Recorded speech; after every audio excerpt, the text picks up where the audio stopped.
And we are live, back for episode 22 of World Cup Qualifiers Daily with your boy Dominic Rich.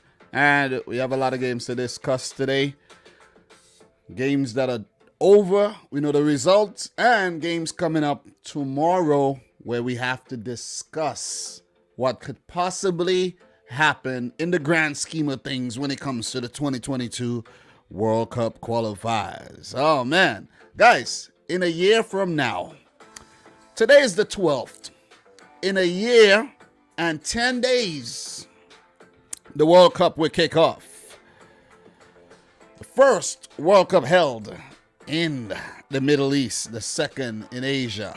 Remember, the 2002 World Cup was hosted by Japan and South Korea, a joint venture. And 20 years later, the World Cup will be back in Asia. And we're here to discuss the biggest event in the world in terms of sports. And I've been doing this since the beginning of World Cup qualifiers for 2022, and I'm back. For 2018, I did it. But for 2022, I'm doing it big. So big up to Alan Hernandez. Thank you very much for the $1 super sticker. Appreciate that, man. Appreciate that. Big up to everybody in the house right about now. Let's do this. Hey, Dom, remember me? Of course, Amir. Come on. I could never forget you. I don't forget people, man. I don't forget faces. I don't forget people. Once we interact in the past and we were good. Yeah, I don't forget people. Big Argentina fan, Amir. Come on, man. How's you and the fam? How's your brother? How's everybody doing? So, look, guys, we're going to get into things. We're going to kick it off. I got things to do. My wife's been bothering me about getting some containers to put in clothes that we're not wearing and things like that to organize the place a little bit better. So, I have to go and do that. I got some things to do as well because all day, all I've been doing is watching World Cup qualifying. That's all. That's it. You know what I'm saying? That's all. Haven't even gone outside again. So, Alan Hernandez, of course I remember you. Of course. So, guys, without further ado, let's get into proceedings. We have games from UEFA. We have the CONMEBOL games from yesterday. I have the Brazil-Colombia playing right now in the background, highlights and things like that, because I don't want to miss the Uruguay-Argentina game when it kicks off at 6 p.m. So, yeah. And we got games from, let me repeat, Africa, Europe, and South America to talk about. We have games coming up in Concacaf later, starting at 8 p.m. So, I got to catch that game while I'm on the road, maybe. And when I get back home from 9 p.m., won't be doing a watch along or anything because I want to actually have 3 games up and paying attention to the games. Like, have them there making notes. And if I do a watch along, I won't be able to do that. You see what I mean? So, yeah, we got a lot to discuss today. And we're going to kick things off. Definitely going to kick things off with Concacaf. All right? So, just to reiterate and repeat what I said yesterday in terms of my predictions for the matches coming up in CONCACAF a bit later. Just want to share my predictions with you guys. And the match between Honduras and Panama, I'm going for a 1-1 draw. Canada versus Costa Rica, I'm going for Canada to beat Costa Rica 3-1. I am predicting Canada to get one of those direct places to the World Cup. And, for them to get back to the World Cup for the first time since 1986 when they made their debut. It was a World Cup hosted by Mexico, if you guys could remember. El Salvador versus Jamaica. I'm going for the Reggae Boys to pick up another win here. That'll be back-to-back wins on Central American soil for Theodore Whitmore, Leon Bailey, Mikel Antonio, and their Mandy from Jamaica. So, I'm going for Jamaica to pick up a big, dirty, stinking 2-1 win. Anyways, USA versus Mexico. I'm actually going for the USA to lose this game 2-1. to the Mexicans. But if they do manage to pick up a win, they will go level on points with L3. So let's see how this one pans out. And that's pretty much what's going on today in Concacaf. Let's see what Greg Berhalter does. And let's see if he puts out a quality team. Look, I could go into more things, but I'll have to actually wait until maybe sometime next week or something. I have a lot of things I want to share with you, but I really can't get too deep into those details today. But if I have some more time towards the end of this live stream, when I'm done talking about everything, we could discuss a few hot topics that's going on right now. Dani Alves back to Barcelona, Sergio Aguero's situation, and a few other things we could actually talk about. So let's get it moving. Let's get it moving. Let's actually get it moving. You know, next week, Jamaica will play the USA, Panama will play El Salvador, Costa Rica will play Honduras, Canada will take on Mexico. Let's see how those ones pan out as well. So with that being said, guys, we're going to move on to Africa. Let's move on to Africa. But is there anything on the OFC right now? We always forget about the OFC. Is there anything on the OFC, guys? Yes, there's some information in terms of the OFC, where the competition will be held exclusively in Qatar. So all the nations from the OFC will head on over to Qatar, and they will have the tournament over there from start to finish.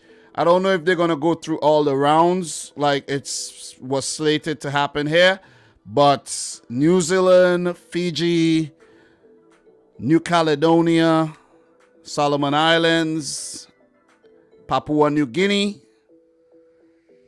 who else? Damn, can't remember all these little nations, but yeah, they're gonna be fighting for the playoff spot to play in the Interconfederation playoff. Most likely New Zealand will get that. Last time around, it was Solomon Islands versus New Zealand.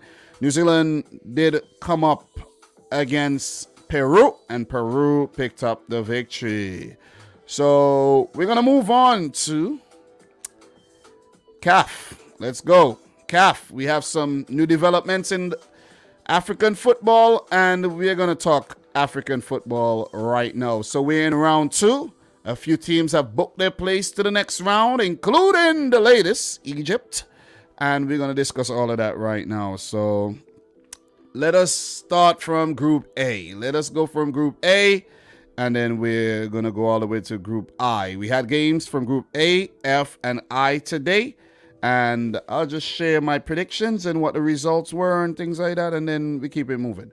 So, look, what I'm going to do right now, just going to scroll down to the November games, and we're going to be discussing these matches right here. So, let's go. November. A lot of scrolling because the FIFA website is really dumb. So, yeah, Friday, November 12th. Today is Friday, and if you're in here and you got paid, you know what I'm saying? You must be a happy person. I don't get paid on Fridays, though. My payday is officially on Wednesday, but I do get my money on Tuesdays. So that's pretty fun, right? So, yeah, we're going to talk African World Cup qualifiers. One of the most, if not the most, grueling World Cup qualifying tournament in world football. You could win every game in the preliminaries. You could get to the final round, and you could lose just one game, and then you're out. All right, so let's start with a game between Djibouti and Algeria. I predicted Algeria to win the game 7-0. They ended up winning it 4-0 with goals from Yusuf Balaili in the 29th minute, and that came after he missed the penalty. Saïd Benrahma in the 40th minute to score his first goal for Algeria. Sofiane Feghouli in the 42nd minute. And Slimani off the bench in the 86th minute. So I think that was a Benrahma shot that was actually headed in. The rebound was headed in by Algeria's all-time leading goal scorer, Islam Slimani. So congrats to Algeria. They're not yet through. And if you look at the other match in Group A, Burkina Faso and Niger played to a 1-1 draw. While watching the game, I was saying to myself, damn Burkina Faso, you're messing up. You need to win this game. But they actually did not need to win the game. A draw is perfectly fine. If they had won the game, they would have went up to 13 points with Algeria. And a draw would not have been good against Algeria, who they play in their next match. So Burkina Faso, any way you put it, whether they had won the game, they drew the game, but even if they had won the game, they would still need to win against Algeria. A draw is not good enough because Algeria has a goal difference of plus 21 compared to Burkina Faso's plus 8. So Niger and Djibouti officially eliminated. They have been eliminated prior to the matches. And Burkina Faso and Algeria are the only two teams standing in Group A. So in today's game was a penalty scored by Yusuf Umaru, Niger, and a penalty put in by Isufu Dayo for Burkina Faso. They did look dangerous throughout the game. They had a lot of chances, even hit the crossbar and all, but wasn't enough to get a second goal. So what we're going to do, we're going to scroll down to the table right now. And what I'm going to do, we're going to have a brief discussion about this, what could possibly be the outcome in Group A. My initial prediction was Algeria to go through, but I did talk about Burkina Faso being the biggest threat to the current African Cup of Nations holders, the champions of Africa. And it worked out to be just so. The game between Burkina Faso and Algeria, the first game ended in a draw. And that was a 1-1 draw. It was back in September. Algeria scored first to Sofiane Feghouli and then Abdul Tapsoba in the 64th minute.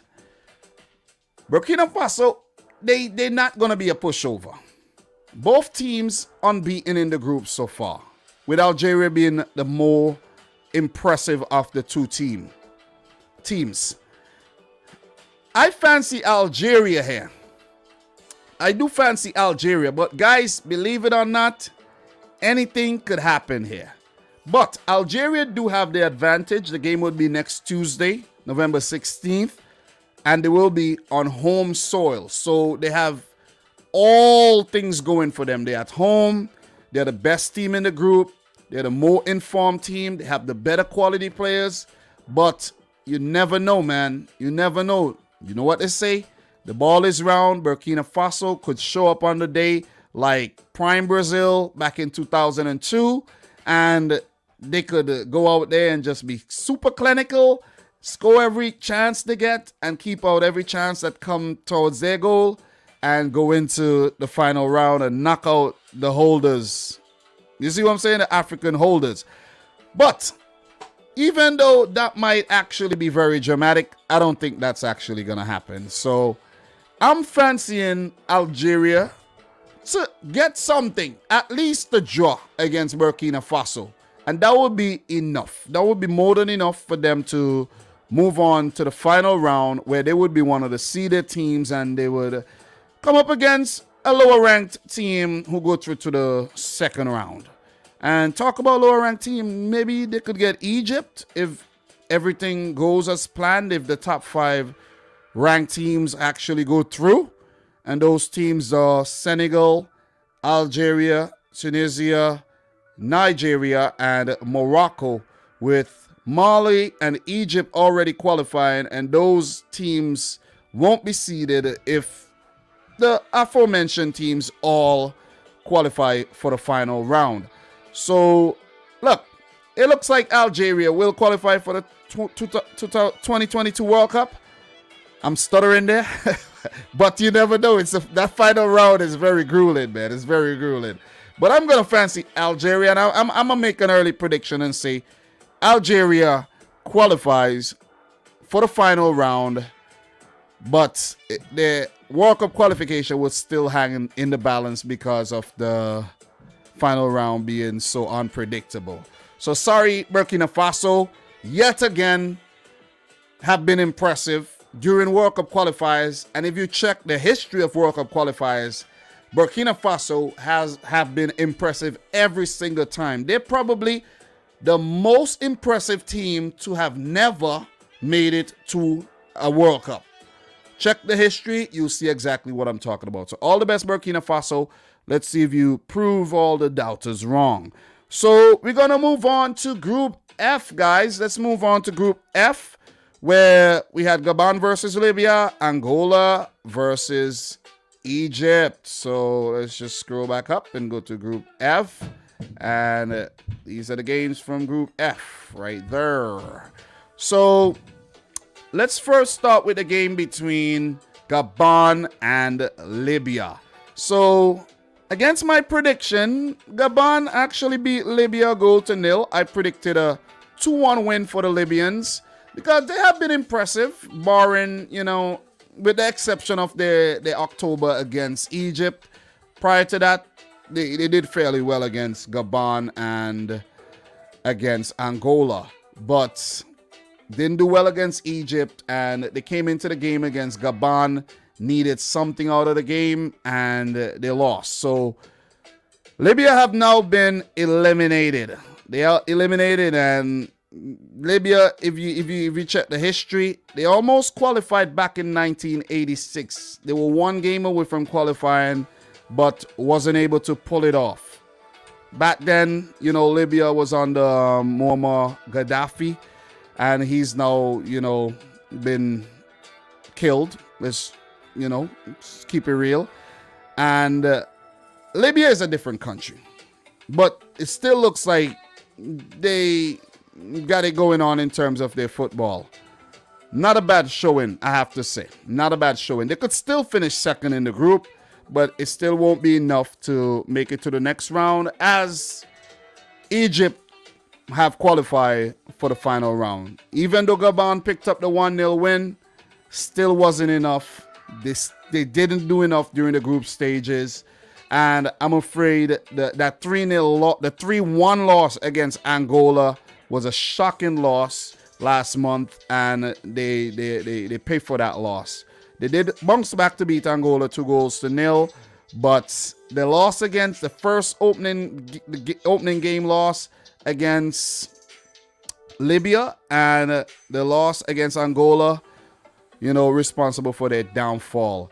But Aubameyang scored in the 54th minute. I actually thought he was going to miss. He's been horrible at penalties lately for Arsenal, but he did dispatch the goal. Libya did score a goal, but it came after the referee had blew his whistle. But if there was VAR, that goal would have stood. So the Libyans were pissed, though. They were really, really pissed. A lot of controversial things have been happening in these African games, but it is what it is, man. Next time around, for sure, they have to use VAR. No exceptions whatsoever.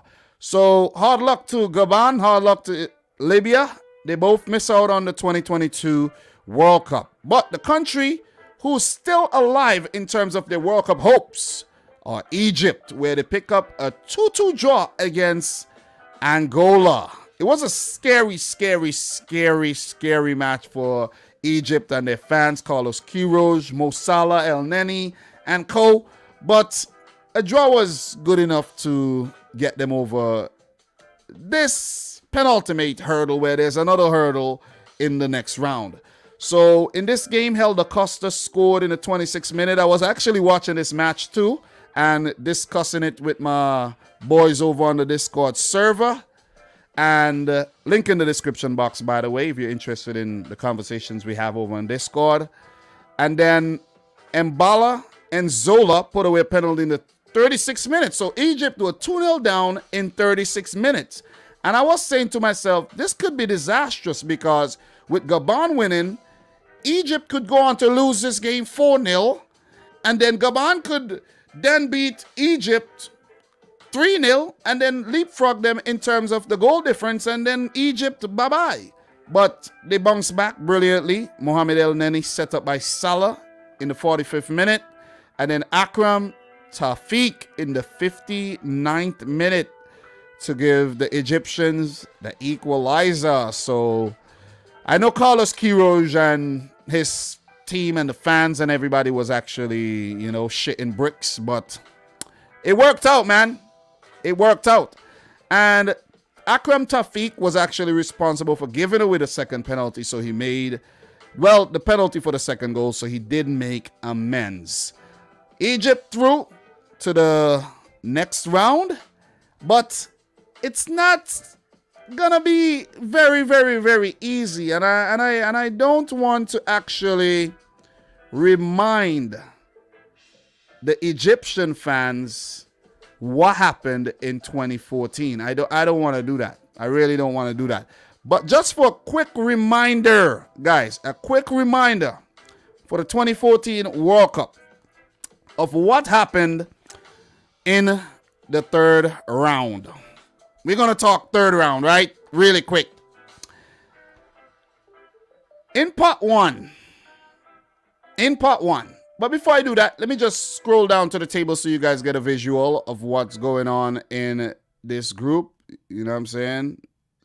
So you guys get a visual what's going on in Egypt's group and Group F. All right.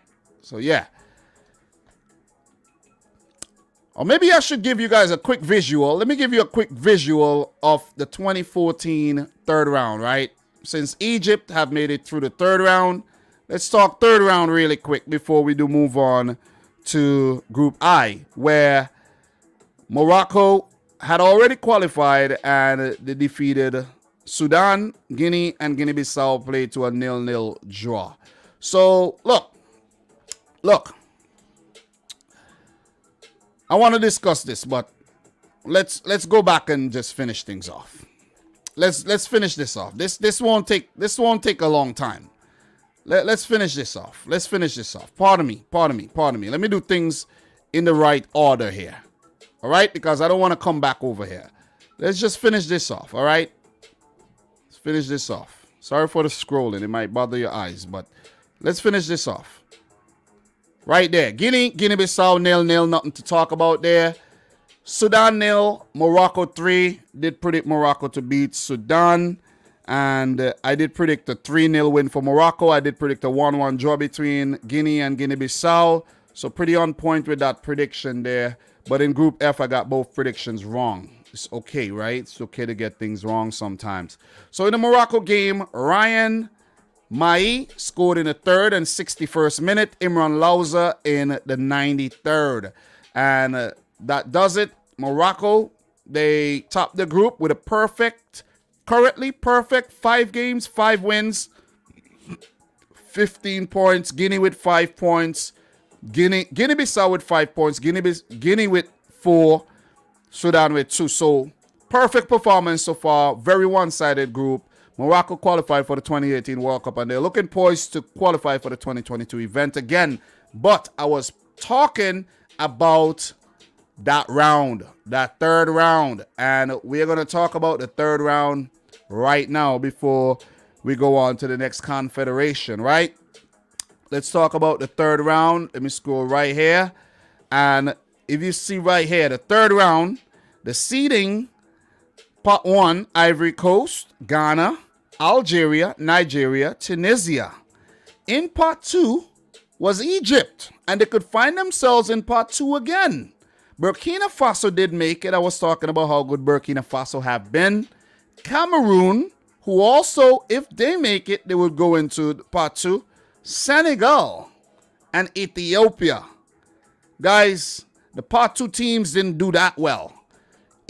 Off the top of my head, I know Egypt didn't qualify. Burkina Faso didn't qualify. Senegal didn't qualify. Ethiopia didn't qualify. And Cameroon didn't qualify, from what I could remember. I think Algeria did qualify for the 2014 World Cup from my memory. So, you know who's the favorites. It's the part 1 teams. It's the teams that are most informed, the teams that are high up the FIFA rankings, right? So, bam, the parts, you know, were there. The draw happened. Ivory Coast came up against Senegal, beat them 4-2, beat them in the first leg, draw the second leg, right? Ethiopia against Nigeria. Lost both legs, 2-1 and 2-0. Tunisia, okay, so Cameroon did qualify. So, yeah, memory didn't serve me right with that one. I should have known that one, but I know Tunisia didn't qualify. I should have known that one, but I can't remember if Cameroon had qualified or not. But the first leg finished 0-0, and the second leg 4-1. All right, 4-1. Ghana versus Egypt. Egypt had previously won all their games, all 6 games during the previous round, and went on to lose. The first leg, they lost it 6-1. But they did win the second leg 2-1. Too late, right? But that 6-1 drubbing, that was ugly. Very, very ugly. So Burkina Faso played against Algeria, and Algeria qualified on the away goals rule, which is absolutely nuts. Burkina Faso came as close as an away goal. You know what I mean? That is as close as things could possibly get, and Algeria qualified. So the teams that qualified were Ivory Coast, Nigeria, Cameroon, Ghana, and Algeria. So let's see who gets in. Who gets in this time around? So far, Morocco are through to the final round. Senegal are through. Egypt are through.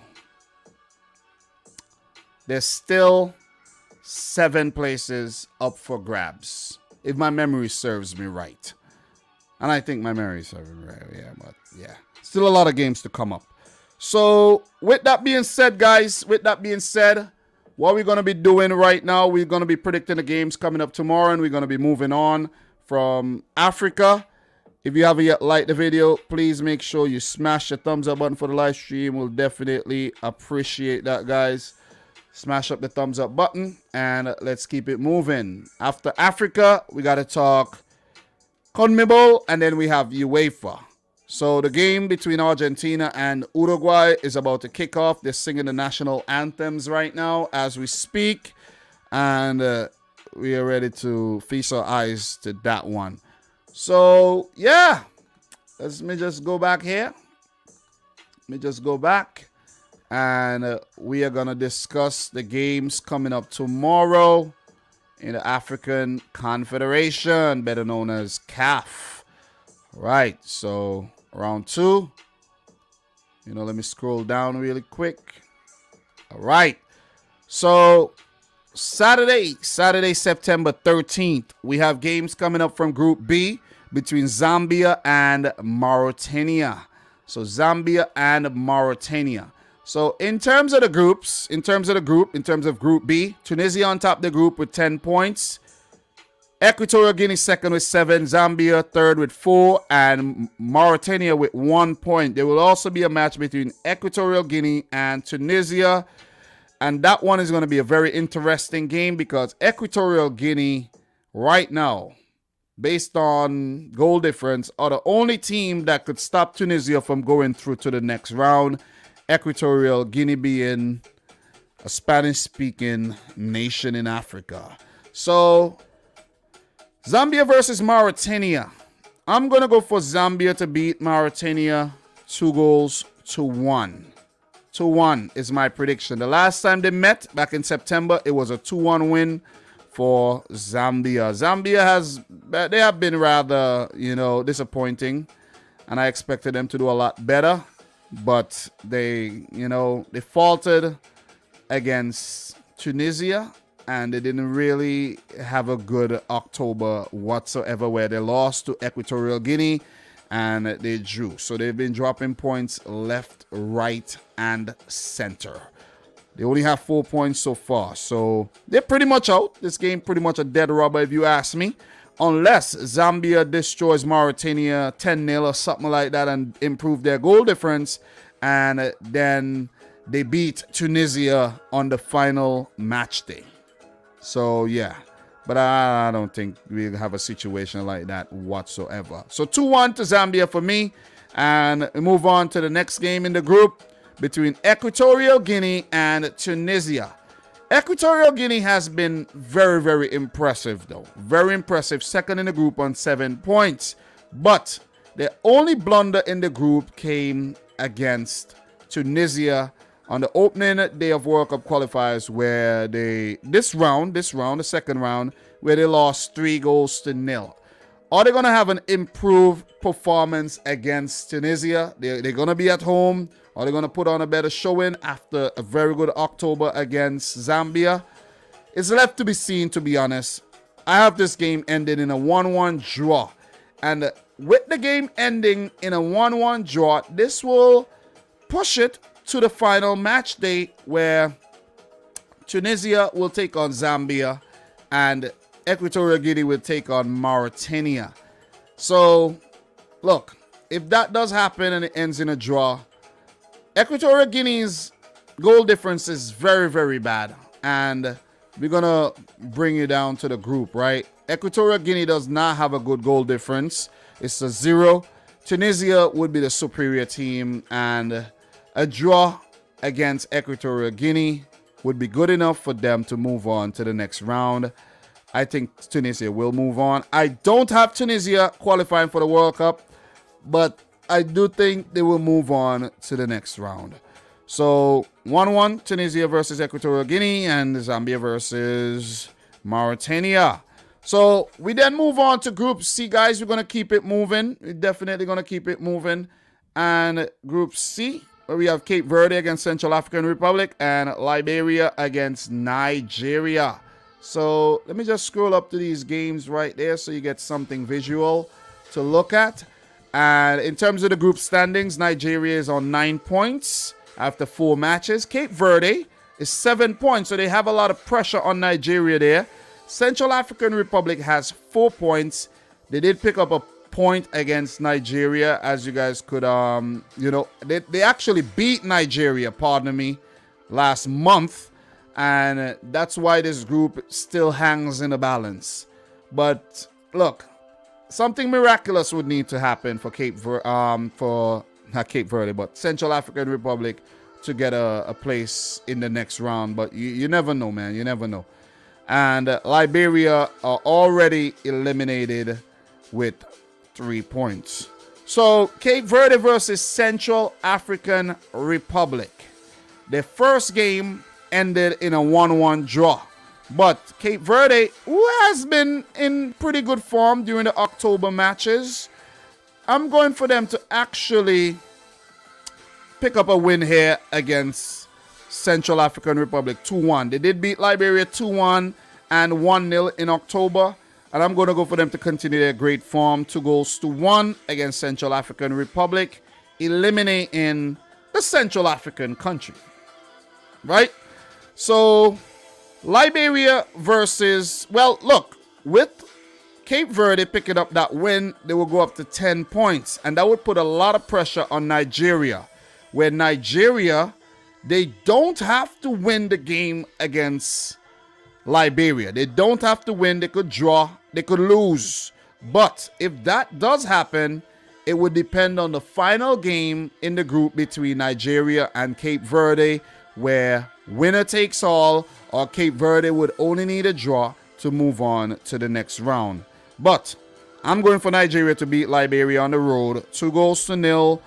I'm not convinced with the way Liberia has been playing. They would need prime George Weah on the field for them to do something, and Nigeria to win that game 2-0. So we scroll down. Let's scroll down to the table, and you guys could get something visual there of the table. Nigeria, they have 9 points. Cape Verde, 7 points. Central African Republic, 4. And Liberia with 3. So if I have to make an early prediction here, I'm not going to make an early prediction. This one is tight. This one is really tight, man. This one is really, really tight. We have to wait until tomorrow's live stream for me to talk more on this one when we know some more of the results, okay? And then we have Group D, the last group there for today's segment on the African Confederation, where Cote d'Ivoire, Ivory Coast is on 10 points, Cameroon 9, Malawi eliminated on 3. Mozambique eliminated on 1. Cameroon tomorrow will play against Malawi. That's a road game. And Ivory Coast will host Mozambique. So I'm just going to leave that on the table right there. I don't want to do too much scrolling. So I'm going to leave that right there for you guys, okay? So Cameroon versus Malawi. So far, Cameroon, they defeated Mozambique twice in October. They lost to the Ivory Coast, and they defeated Malawi 2-1 back in September on the first match of the second round. I'm going to go for them to do the same and defeat Malawi 3-1. I think they will concede a goal, but they will be too powerful for the already eliminated Malawi. So 3-1 for Cameroon. I'm going for this thing to be set up for the final match day for the game between Cameroon and Ivory Coast next Tuesday at 2 p.m. Ivory Coast versus Mozambique, guys. Ivory Coast have been the best team in the group so far. Last month, they beat Malawi across 2 legs, 3-0 and 2-1. They beat Cameroon and they picked up a draw, which was a shocking 0-0 draw on match they won against Mozambique. Are they going to draw the game again? It doesn't even matter. If they draw the game, they would still need a win.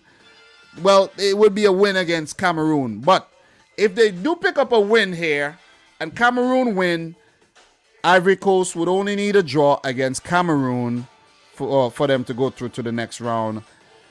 Who did I pick? I think I did pick the Ivory Coast to qualify for the third round, you know. Yeah, I haven't been, haven't had any confidence in the Cameroonian team since 2017 or so, even though they won the Confederations, the African Cup of Nations, and qualified for the Confederations Cup. Guys, who remembers the Confederations Cup? You see what I'm saying? You know, if you're on YouTube right now and you don't know anything about the Confederations Cup, you could look back. Your boy Dom covered the last ever Confederations Cup. So that's awesome, right? Pretty awesome if you ask me. So I just saw Emi Martinez pulled off a great save there against Uruguay, though. So that game is playing right over there. 5 minutes gone already. So look, that will do it for Group D and my predictions. I will talk some more about that tomorrow. So in the meantime, between time, I like to take the time to big up to everybody in here. Big up to Johnny Longs in here. Big up to MW Choli in here. Big up to Bethel in here, who says he went to work. Listen, when I first met Bethel on this channel, Bethel was about what? How old were you, Bethel? Like 14? 13, 14? Some of you guys were like 13. And I always show you guys respect. You know why? Because I said to myself, I'm talking to these guys, they're 13, they're 12, some of these guys 11. It's strange that I'm a grown man talking to these guys, but there will become a time when these guys will be grown men, just like I am at 18 years old, which is the age where you officially become a man, really. It's like 18 and 21, but some countries earlier. But these guys have grown up right in front of my face. Jeez. So big up to the boy Bethel, who's at work making his money. Bethel, I want to see a super chat from you in the future, okay? Now we know you're working, so support the thing with your pockets, bro. All right? I don't want to hear no more excuses. Anyways, I'm joking, bro. You could do whatever you want with your money. Big up to the boy Nasimbi, who says Dom is the hardest working YouTuber for World Cup qualifiers, no cap. Listen, I'm the GOAT. I said it yesterday. I'm the GOAT. So Argentina have scored. Argentina have scored, it seems like. And I did predict a win for the Argentine national team. Let me tell you my prediction. I predicted 2-1 to Argentina. So they scored a goal. Let me see what happened here. Nice ball. Ooh. Ah, that was nice. That was nice. That was nice. That was a nice goal. Who was that with the goal? Left-footed. Can't see the person. Angel Di Maria. Oh, my God, man. The man is ageless. Jeez. Great goal by Di Maria. as Argentina look to book their place to the 2022 World Cup along with Brazil. Guys, that brings us to the next confederation, and that is, drum rolls please, CONMEBOL. All right, let's go over to CONMEBOL, and we're going to talk CONMEBOL. We have a game in the background, and we are going to touch on the confederation. All right, so let's go. All right, CONMEBOL. But big up to everybody in the house, man. Appreciate you guys. Appreciate you guys tuning in for yet another one. Make sure you smash up the thumbs up button. And don't forget, today's stream is brought to you by the great folks over at Manscaped, who is the best in men's below-the-waist grooming. Manscaped offers precision-engineered tools for your family jewels. Manscaped just launched their 4th generation trimmer, the Lawnmower 4.0. You heard that right, the 4.0. Join over 4 million men who chose Manscaped, including myself, with an exclusive offer of 20% off by using the code Dominic Rich over at manscaped.com. Christmas is around the corner. Birthday's always around the corner. Listen, just treat someone for any, just for being alive. Just for having balls. Because at the end of the day, you gotta have balls, right? You gotta have balls, or you won't survive. So tell them Dom sent you. Trust me, your balls will thank you. So let us talk CONMEBOL. 10 teams taking part in CONMEBOL World Cup qualifiers, and the 10 teams are Argentina, Bolivia, Brazil, Chile, Colombia, Ecuador, Paraguay, Peru, Uruguay, and Venezuela. So, look, what we're going to do, we're going to take a look at the table really quick. Let's take a look at the table. And down at the bottom of the table, 5 games left, is Venezuela. So, Venezuela pretty much already eliminated. 22 points won't be enough for you to qualify for the World Cup. In the past, it has not been enough, not even a playoff spot. So it's fair to say that Venezuela is eliminated, or Venezuela are eliminated. I think that's the right grammatical term for that, right? Yeah. But look, Bolivia, Paraguay, both on 12 points. They could get a maximum of 27 points. 27 points is enough. That's enough to squeeze in or even get a playoff spot. So they are not yet eliminated. But if they fail to pick up 3 points in the next match day, they're gone. Bolivia would be gone. Paraguay would be gone. I didn't predict any of them to qualify. Peru, with that win yesterday, put themselves in a good position where they could get a maximum of 29 points to qualify for back-to-back World Cups after their lengthy hiatus. Qualified in 1982, but didn't get back until 2018. So let's see if Peru would be back under Ricardo Gareca. So 6th place, Uruguay, currently playing right now, trailing Argentina, are on 16 points. They could get a maximum of 31, but they won't get 31. They lose this game if you ask me. They're still alive, just outside that playoff spot.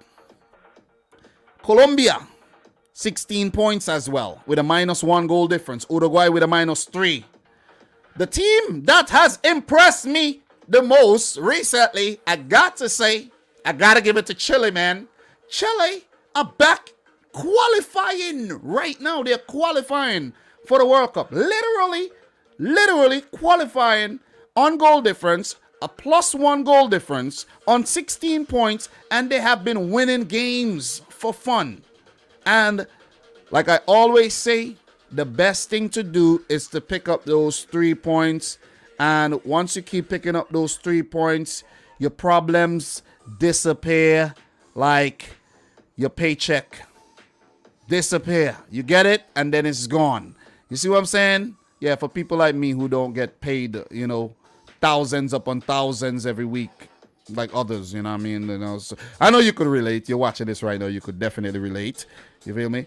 So, look, Chile, man, you got to give it to Chile. Definitely got to give it to Chile. And the last few results have been 1-0 against Paraguay, 3-0 against Venezuela, 2-0 against Paraguay, right? But before that, that's 9 big points. Before that, they lost to Peru, lost to Colombia, drew with Ecuador, lost to Brazil. They were terrible. Chile had actually, and lost to Paraguay. Chile had actually, no, that's a Copa America. I'm going back too far there. So I'm going back too far there. But they were not on a good run. They were not looking good. They were actually on 7 points before the last 3 games, and they jumped from 7 points all the way to freaking 16 points, which is absolutely amazing by Chile. And Chile is not a team I predicted to qualify for the World Cup, but they're looking to prove me wrong. And I have to say, listen, some of these new guys they have playing for them, like Ciarelta, who plays for Watford, and Ben Brereton, who I think plays for Blackburn Rovers, if I'm not mistaken, in the championship. These guys are looking good. You see what I'm saying? Eric Pulgar, along with Alexis Sanchez and Arturo Vidal. Got to give it to Chile, man. Ecuador, brilliantly, they have been brilliant. Brilliantly, they have been brilliant. They are third with a 4-point gap between themselves and Chile, Colombia, Uruguay. Argentina currently playing in second with 25 points with the lead against Uruguay. And Brazil. Brazil have officially qualified for the 2022 World Cup, becoming the 3rd team to do so. So I like to take the time to congratulate Brazil. Got to give it to Brazil.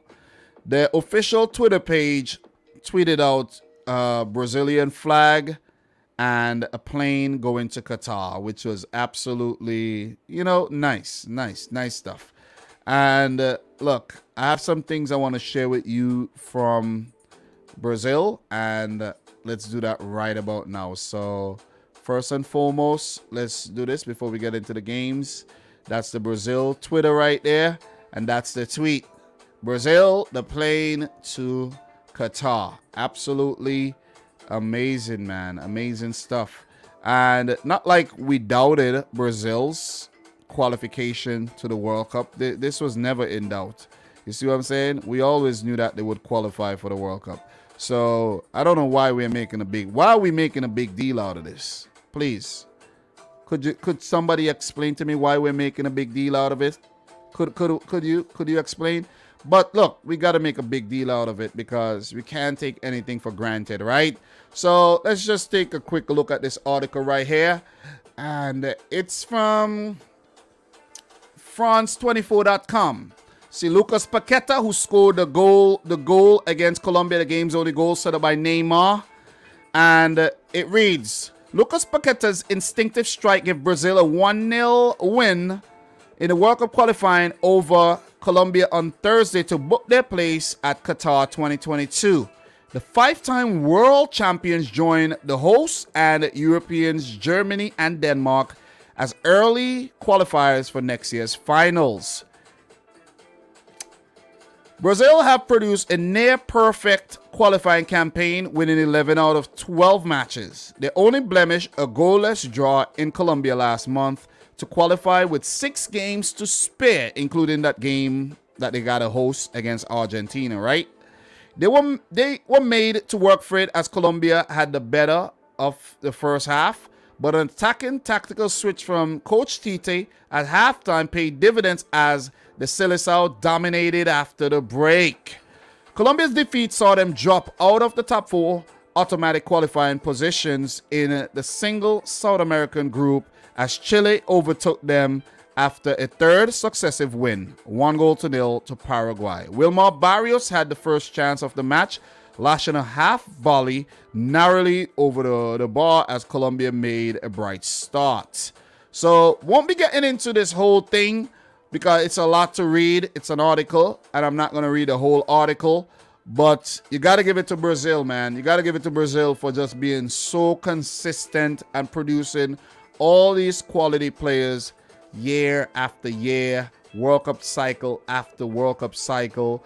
And it don't look like they're slowing down anytime soon at all.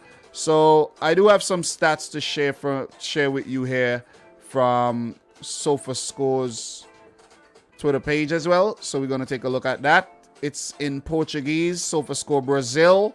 And, 12 matches. You see the swords. 11 victories, 1 draw.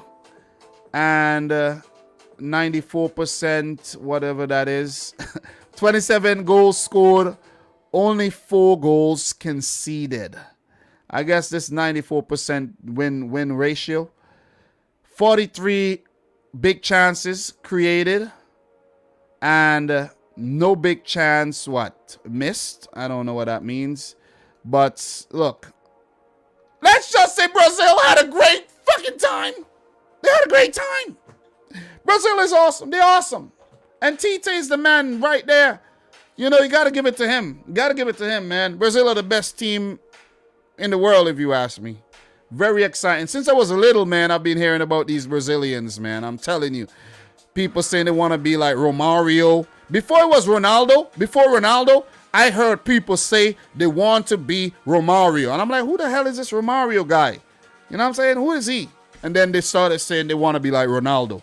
So you got to give it to Brazil, man. They have been awesome. And they qualify for yet another World Cup final. This time hosted by Qatar. So let's see if they're going to go on to win that one to make it their 6th victory of all time. So let's go back to the website here. Let's go back to the website. And congrats to Brazil again. Well, we don't want to talk too much about Brazil because they themselves expected to qualify. You know what I mean? It's whatever. It's not a big deal. Imagine Brazil struggling here to qualify. Yeah, that would be one hell of a World Cup qualifiers, right? So, look, let's get back down to the games really quick. Get through the games, and then we'll move on to UEFA.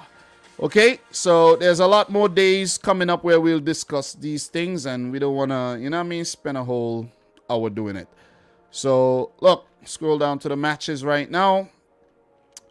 Venezuela lost 1-0 to Ecuador. So, congratulations to Ecuador on their great form. And in that game, we had a 41st minute goal by Piero Hinsapi. And Ecuador held on. They have been very, very convincing. If they could pick up 2 more victories, they will for sure get a place at Qatar 2022. So congratulations to Ecuador. They have been doing a damn fine job. Got to give it to them. And you know what we got to do? We got to shout out. We definitely got to shout out the manager, man. Gustavo Alfaro. Got to give him a shout out. Usually, we don't tend to give the coaches a lot of credit. We talk more of the players and, you know what I mean? Messi and Neymar. But we got to give the managers a lot of credit because they're the ones, you know what I mean, moving the pieces. Remember, it's chess, not checkers. You know what I'm saying? This thing is very, very complicated, and you got to give it to the managers there. So, Venezuela pretty much eliminated, if you ask me. And it would take something really weird for them to actually qualify, where everybody else would need to start drawing their games and they would win their games and they would leapfrog, the likes of Chile, Colombia, and Uruguay. But that's not going to happen. You know what I mean? Never say never, but that ain't never happening. So Chile won, Paraguay 0. Alexis Sanchez in the 56th minute. I didn't actually get to see this goal, but I heard it was an Olympic goal, straight from a corner. Straight from a corner. So, congratulations to Alexis Sanchez there. I did see something that was saying it was an own goal, but let's see if the official FIFA website give it to Sanchez. Well, they ain't giving it to nobody there, as far as I could see. You know what I'm saying? Like, they ain't even got... This website is really dumb. I'm telling you. They ain't even giving it to nobody.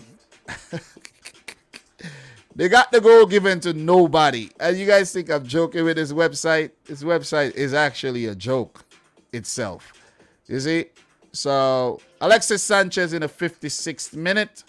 And Chile held on for the win. So, look, man. Look. Since I didn't actually get to see the goal, let me see if I actually get to see the goal right now. You know what I mean? Let me see something. Let me see if I get to see this goal really quick. You know what I mean? I could find something with this goal. All right, let me see. All right, nothing with the goal. Yeah, I have to search deep. I ain't gonna look crazy. Yeah, but I heard it's from a corner though. So that goal is nowhere on the. Let me see something. Alexis. All right, so bear with me, guys. Bear with me. Remember, no pressure here. No pressure. No pressure whatsoever. Yeah, there's nothing on the goal that I could see it really quick there. So, yeah, good win for Chile nevertheless. Brazil 1, Colombia 0. Lucas Paqueta with the goal. And this guy Paqueta, though, you know, people don't really talk too much about him. You know what I mean? He's not really the biggest name, but he's just showing up for Brazil time and time and time again. And Tite likes him. He's starting every game. Tite likes Fred as well. Likes Casemiro too. And Paqueta just shows up. You see what I'm saying? He just shows up. Rafinha started the game? Oh, yeah. I thought that was Thiago's brother, Rafinha. I was like, what? Anyways. Yeah, because Rafinha is actually spelled different than the way they have it here. But, yeah, man, good win. They had to fight for it. Neymar chest bumped. The referee didn't even get a yellow card or anything for it. He did pick up a yellow card in the game, but there was a lot of crying and protesting to the referee. I hate that about South American games, though. They're always crying for some reason about every single decision made, though. You see what I'm saying? It's a good thing they have VAR down there. If they didn't have VAR, somebody would have got shot. Believe me. I'm not just saying that. That will definitely happen in South America. So, hard-fought win there for Brazil. Colombia did put up a good showing. And it would be sad if this very talented Colombian team does not qualify for the World Cup. Because right now, one of Chile, one of Colombia, or Uruguay are going to miss out. Because Ecuador, it looks like Ecuador are not letting up on that third place spot. And they're going to keep picking up them results. But trust me, guys, next year, things are going to get very, very, very, very crucial. I think that's January, February games are going to come up. Things are going to get very, very crucial, man. Look, AFCON is coming up in January, February. There's going to be World Cup qualifiers, man. Oh, man, we love international football here. Everybody who's in here right now, I know you love international football. So, yeah, good win for Brazil. But I got to talk some more about Rafinha. I got to talk some more about Anthony. These guys are going to be, well, they're already stars in the making, but they're going to be big. These guys are going to be big, man. You know what I'm saying? They're going to be huge. And look out for Paqueta, though, because Paqueta, he's only 24 years old. He was at AC Milan, and these days he's at Lyon. It didn't really work out for him at AC Milan, and expect him to get a move from Lyon in the future, because I think a bigger team is going to come in for him, because he's straight class. He's straight class. He's really, really good. So, look out for Paqueta on the move next summer. The way he's playing, I expect something like that to happen. It's going to be very strange, too, next year when, you know, it's the World Cup year and there's going to be summer moves. And it's going to be very, very strange, though. You know what I mean? Players might not want to move, or some may move to strengthen their World Cup the chances of getting into the World Cup squads, and some may not want to move because it might actually hurt their chances of getting into the World Cup squads. So that's something to keep in mind. So the fourth game, we have a game going on right now between Argentina and Uruguay, where we have Angel Di Maria opening the scoring already, and Argentina leads. So we're not going to talk too much about that one. And I might be done with this live stream before that game ends. Let's see how well I do. But that Angel Di Maria goal came in the 7th minute. And he's a number 7 too, right? So pretty good stuff, man. You know what I'm saying? Pretty good stuff. So look, numerology. That's what it's called, right? If you believe in that type of things. So Peru beat Bolivia 3-0. I predicted a draw for this game, if I could recall. Well done, Peru. Gianluca Lapadula, the Italian-born, now playing for Peru because of his Peruvian heritage. Scored in the 9th minute. Christian Cueva in the 31st. And Sergio Peña in the 39th. Downed a very, very resurgent Bolivian team. So that does it for CONMEBOL. In terms of the games coming up next week, Tuesday, we got Bolivia hosting Uruguay. The thing about Uruguay, right? They're gonna find it very hard. They're gonna find it. They're in a very tough position right now. If they fail to get anything from this Argentina game, you play Bolivia in La Paz. You're in trouble. Just want to put that you're in trouble. It's gonna be very difficult to get a result. Venezuela would host Peru. Peru would need to win that game again against Venezuela, though. They need to win this game. And if they win the game, Peru could actually leapfrog the likes of Uruguay or even a Chile or a Colombia. Colombia do play Paraguay. I think Colombia will beat Paraguay. Argentina play Brazil. And Chile play Ecuador. That game is a big game. That game is a big game. But Ecuador still got the cushion. But if Chile manages to pick up 3 points, and let's say Colombia fail and Uruguay fail to get 3, and then maybe they only get 1 or none at all, then Chile would strengthen their World Cup chances big time, man. Big time. We could talk about these South American teams all day. And you know what I mean, but we gotta call it. We gotta end that one right now in terms of the CONMEBOL segment. Definitely. So we've been live for an hour. So what I'm gonna do, I'm gonna jump into UEFA. I'm gonna talk UEFA, get through the UEFA situation, and if we have any time at the end, we are gonna talk about a few things that I have saved to touch on.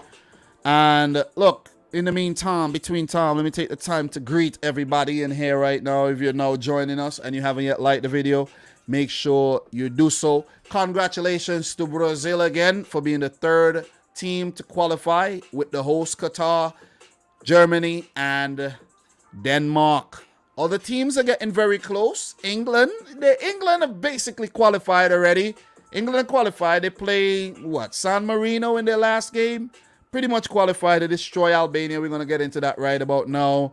And a few other teams have clinched playoff places. You see what I'm saying? So big up to Pierre Paquete. Big up to MW Trolley. Big up to Johnny Longs. Everybody in here, man. Listen, if anybody's saying the stream is lagging, bro, the stream ain't lagging, bro. You see what I'm saying? The stream ain't lagging. Look, Steve, bro. Steve, you know what I mean? I'm going to put you on timeout, bro. I'm putting you on timeout, bro. Me. And the next time I have to put you on timeout is a block. And any account you come back with, I'm blocking it. I'm fed up with you. Stop promoting your channel on the channel. You don't see me going on other people's channel and saying, hey, subscribe to me. I don't even be on other people's channels like that. You see what I mean? Stop it. I don't know what the hell is wrong with you. Anyways, you're a nuisance, man. Jesus Christ. Big up to Chase Athletics in the house, man. Big up to Rafael Valentim, who's coming in from Brazil. Big up. Yeah, you see. Big up to my boy Rafael, man. Big up to my boy Rafael. I think one time I had bought, well, I didn't buy it. I got a Gremio jersey. Because Raphael was part of the channel and things, and Raphael came and said he hates Gremio. I was like, God damn, man. Damn. Oh, man. Jesus Christ. Big up to Everything Reviews. Big up to the boy Davis. Davis, it's been great not being at work, just so you know. How are you guys doing over there? You know what's crazy? I'm not at work. I haven't been at work since last Wednesday. And I don't even care what happens at work these days. Seriously. It is what it is. I don't even care, bro. I don't even think about it. See what I'm saying? I hope you guys are fine. I hope you didn't burn the place down. So, with that being said, big up to everybody there. Make sure you smash up the thumbs up button. Let us go. So, Dominic, can we post your video in here? Just asking prior. What video are you talking about? What video? Big up to Alejandro Loaiza. You know, I don't know, man. I don't know what you're talking about. But let's go. Let's talk about Europe. Let's talk about Europe. And let's, you know, just switch this thing and discuss the games that happened today. Recap the games that, you know, the groups. Look, Group A. You know, we discussed this in depth yesterday. Portugal and Serbia this Sunday. There's a clip out on the channel. Go check out the clip. There's more details in the clip.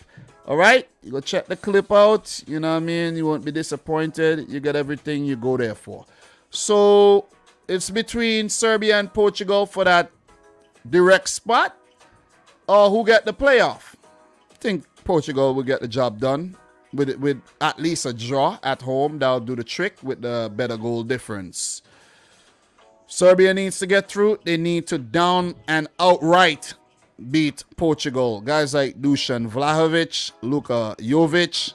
What's going? Where's Alexander Mitrovic these days in terms of the Serbian national team? I didn't check the Serbian squad, but if he's around, you know, along with Dusan Tadic, they got a lot of firepower. Sergej Milinkovic-Savic as well. A lot of firepower for Serbia. And judging from the way Portugal are playing these days, I won't be surprised if they fuck it up. You see what I'm saying? Pardon my language. So, Group B, Sweden and Spain. This Sunday too. Sweden, man. I talked about that. There's a clip over on the channel. Go check it out. Sweden deserves a slap across the face. Every player. And behind the head. Double slap. Pat, pat, pat. Because I don't know what you guys are doing, man. Should have beat Greece. Should have beat Georgia. And you would have qualified already. But yeah, you want to do things the hard way, right? Oh. I get it. I get it. You want to do things the hard way. Oh. Now I understand. Now I understand. Sorry. I misinterpreted what you were trying to do. It brings us to Group C, where we had games from today. Oh, Italy. Oh, you want to do it the hard way too? Okay. I get the memo. I get the memo. You want to do things the hard way too? Okay. Okay. You want to do things the hard way. Okay, Italy. Let's talk about the games that went down in Group C today. All right. First of all, guys, I predicted a 1-1 draw between Italy and Switzerland, and guess what happened? A 1-1 draw. The boy Dom be on point. I did predict a 2-1 win for Northern Ireland over Lithuania. That one ended in a 1-0 win for Northern Ireland. So, pretty on point there in terms of my predictions. You know what I mean? I feel proud. I feel very, very, very proud when I do get my predictions right. You know, I ought to be. I ought to be, because when I get them wrong, I bet there's people out there who's saying, oh man, this guy Dom does not know what he's talking about at all. So, yeah, Northern Ireland won. An own goal to Shatkus in the 17th minute. And Northern Ireland held on for the consolation win there in the group. But the game between Italy and Switzerland ended in a 1-1 draw, like I predicted. Let's just click on this one really quick, because we got a lot to discuss. Not a lot, but we got a lot still to discuss. Because it's going to be down to the final match, where whoever performs the best in their final game takes that direct World Cup spot. Is it going to be Italy? Is it going to be Switzerland? I can't put money on the Italians, though. I did predict them to qualify directly, but I'm taking my money back. I'm taking back my bet. Taking my wager back. I can't. Because these guys got to be jokers, right? They got to be jokers. Look at how well they did at the Euros, right? A lot of people are saying that they're World Cup, you know, contenders. But they might not be at the World Cup at all. They might not be at the World Cup at all. Sylvan Vidmere with a screamer in the 11th minute, right? I was sitting on my couch, you know, doing a little preparation for this live stream, and I had to get up and make a YouTube short for this. I was in my boxers. You know what I'm saying? I'm still in my boxers. because I'm home. I'm working from home. Yeah, man. And yeah, I'm pretty sure if there's anybody looking closely, you know, take your eyes off the package. Okay? Nasty. Anyways, Di Lorenzo scored a scrappy goal in the 36th minute. The Swiss actually, yes, almost says Swedes there. The Swiss actually means more business than the Swedes these days. But Di Lorenzo scored a good goal, a header, scrappy, but needed, effective. Because if they didn't, you could kiss the freaking direct spot goodbye. You could still be kissing it goodbye, but Switzerland coming up against Bulgaria in their last game there, they bound to draw and or win, and it would have been Italy in the playoffs again. Who knows? Maybe to play Sweden again. It might just happen again. It might just happen again. I would love to see it happen again, but let's see. Look, you got to give it to Jan Sommer. Pulled off some big saves in this game. He was huge, absolutely huge. You got to give it to the Switzerland team, man. You have to give it to Murat Yakin. New manager and all, but he's been doing a great job. You got to give it to Switzerland and what they've been doing recently against the Italians. They played them in September, a 0-0 draw, right?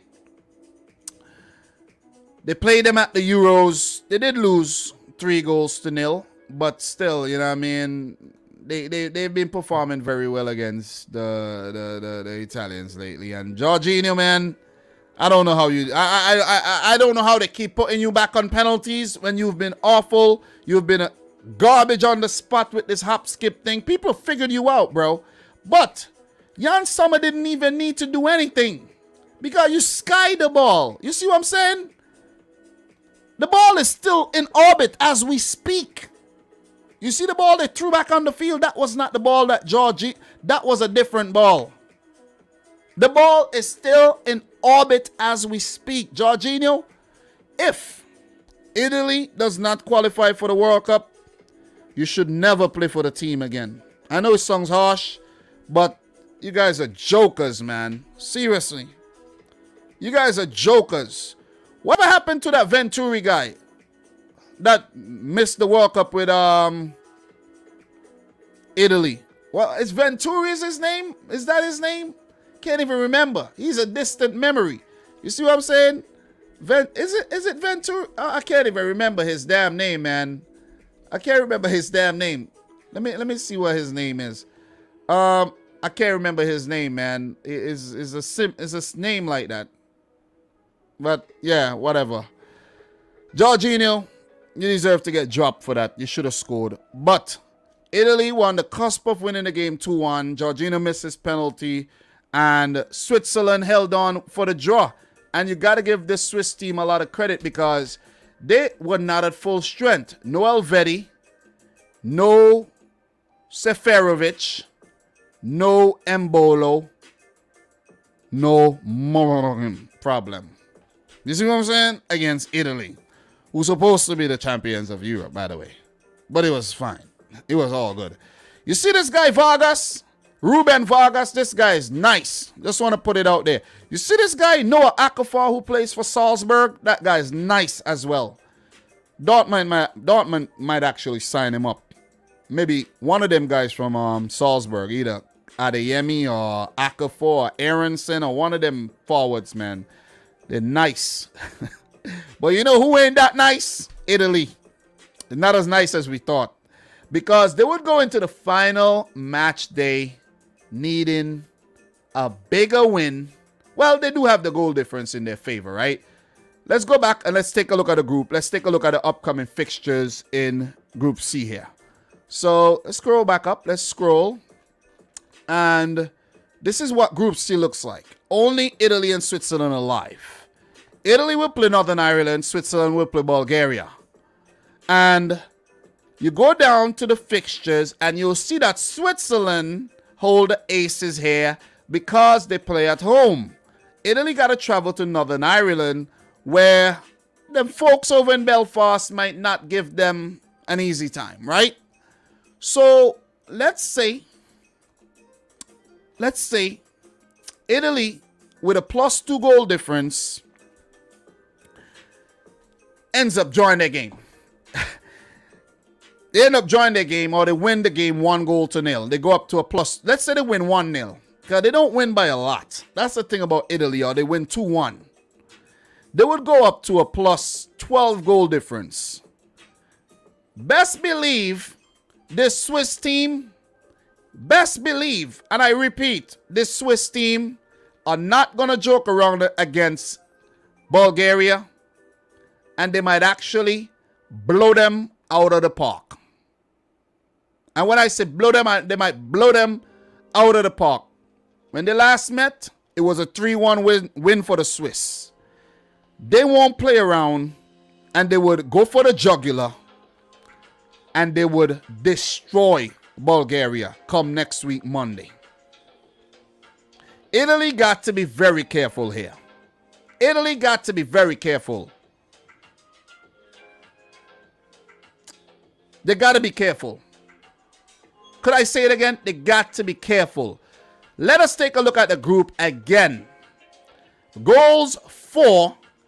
It could come down to goals for. Let's say both win their games and Switzerland end up, you know, on the same goal difference as Italy. Switzerland could end up, you know, bettering them on goals for.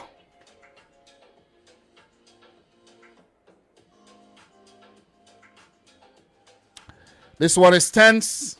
I picked Italy, but to be honest, man, they might just go into the playoffs and we could just get a bit of PTSD there once again. Guys, take your picks.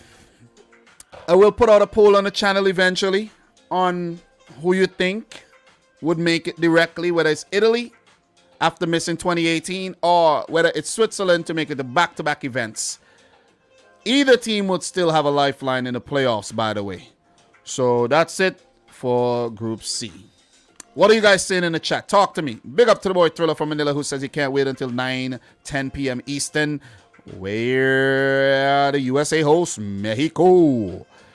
Big up to the boy Johnny Longs in the house who said that happened to Italy because they're trying to make Jorginho as the star player of Italy. Exactly.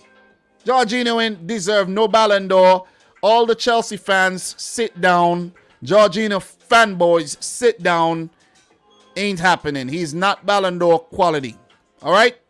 So, big up to the boy Adam the Great. If we Croatia end up in a playoff spot, I would like to get Italy. They're a perfect opponent for us, a good challenge. Or is it because Italy and Croatia are just, you know, ocean and a little waterway apart from each other? And you guys want to, you know, it's like a derby? Is that why? Is that why? For the people who don't know the geography. Zachary in the house. Big up to the boy Zachary. Big up to Pierre. Big up to the moderate mapper in the house as well. Who else we got in here? Placeholder. How are you doing? We got Palomo. How are you doing? MW Choli. Coming out of Denmark. Appreciate ya. Thriller. Jordan Hyman in the house.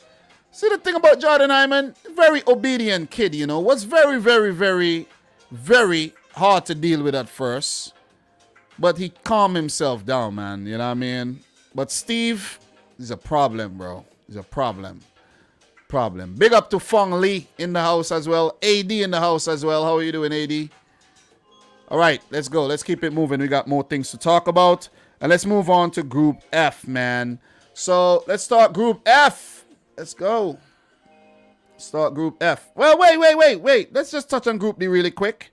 We got games coming up in Group D.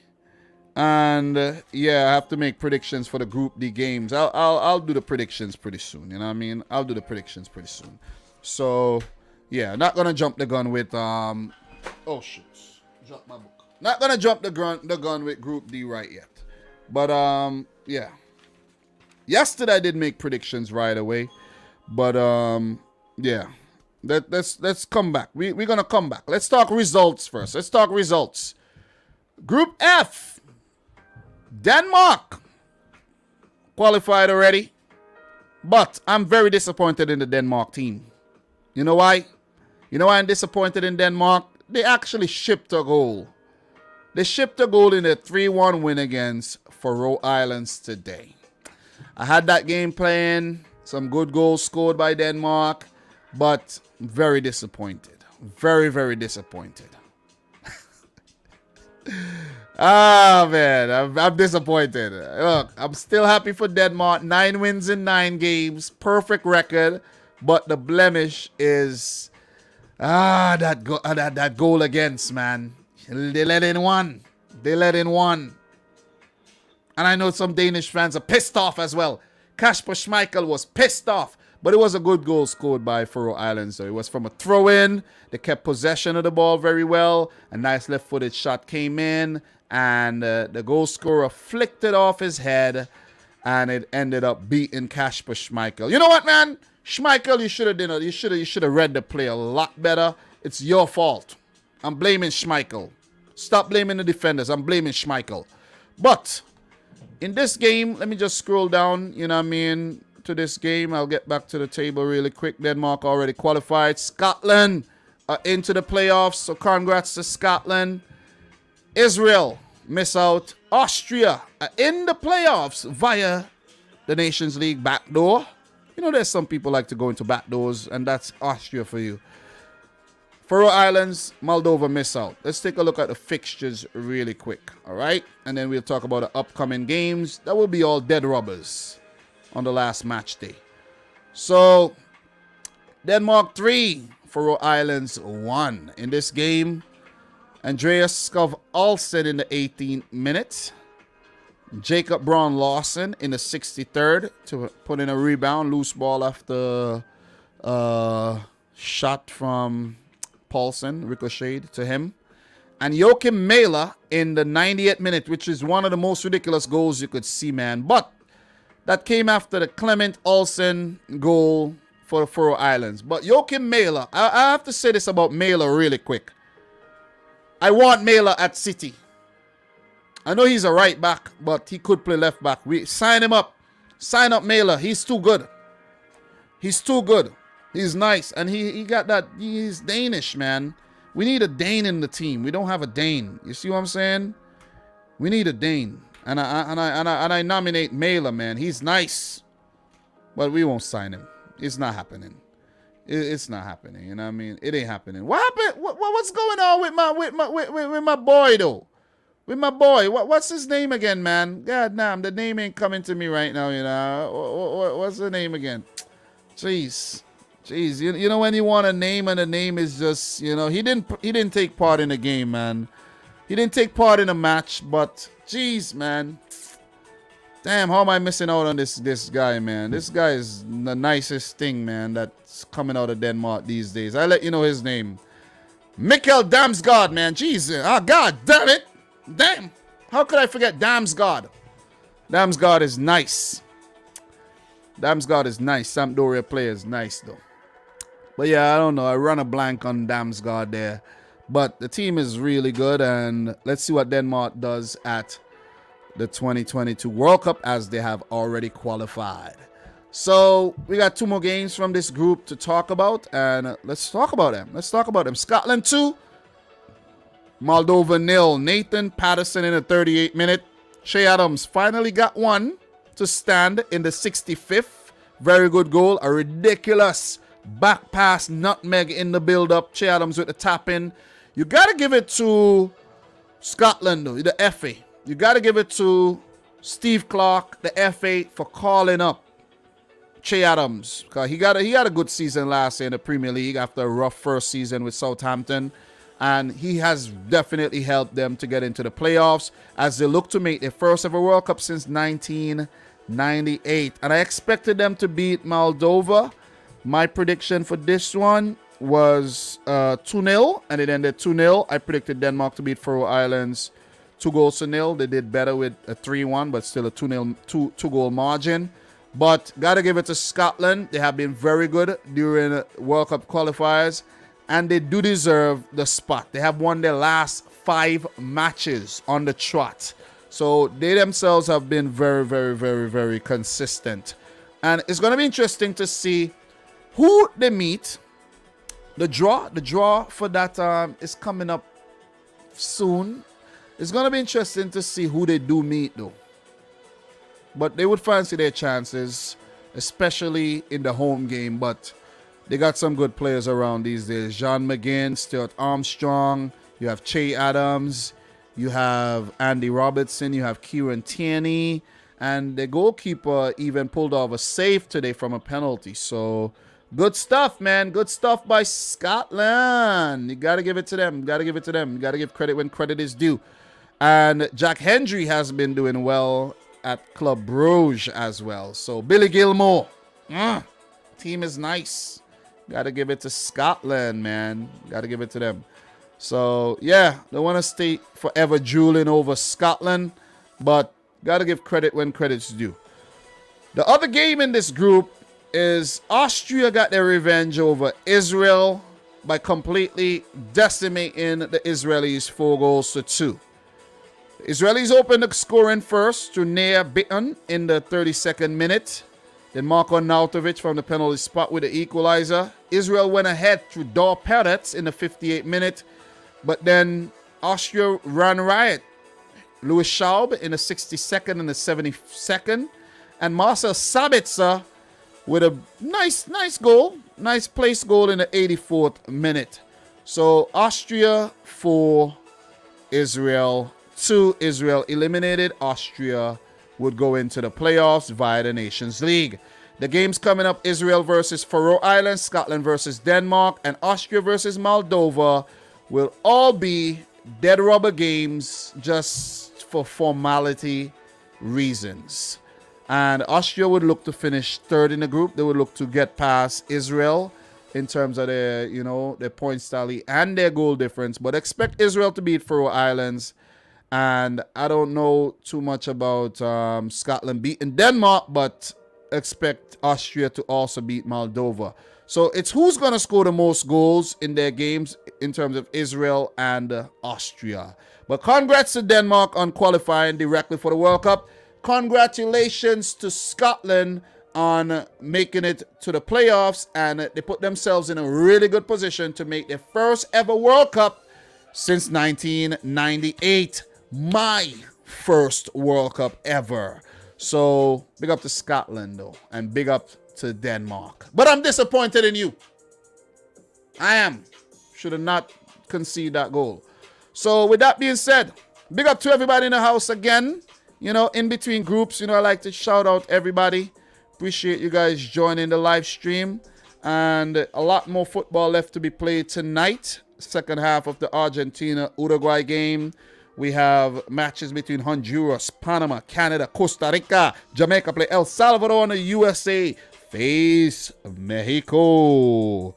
So tomorrow there's big games coming up as well in Europe. I'll talk about those pretty sound. All right. So let's touch on the next group where we had games today. And that is Group I.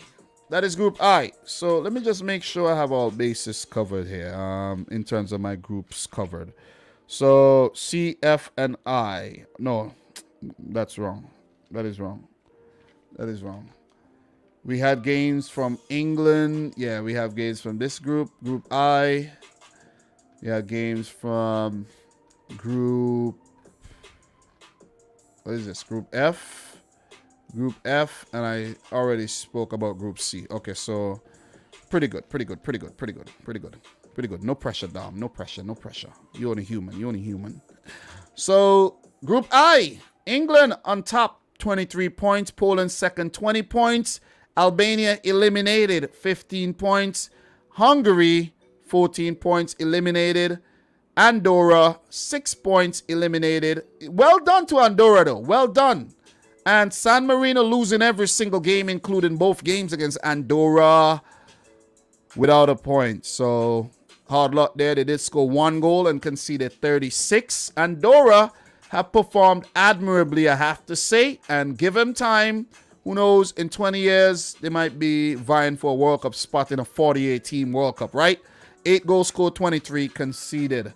So, the main talking points is England with their big win, Poland with their big win, and Hungary also picking up a win.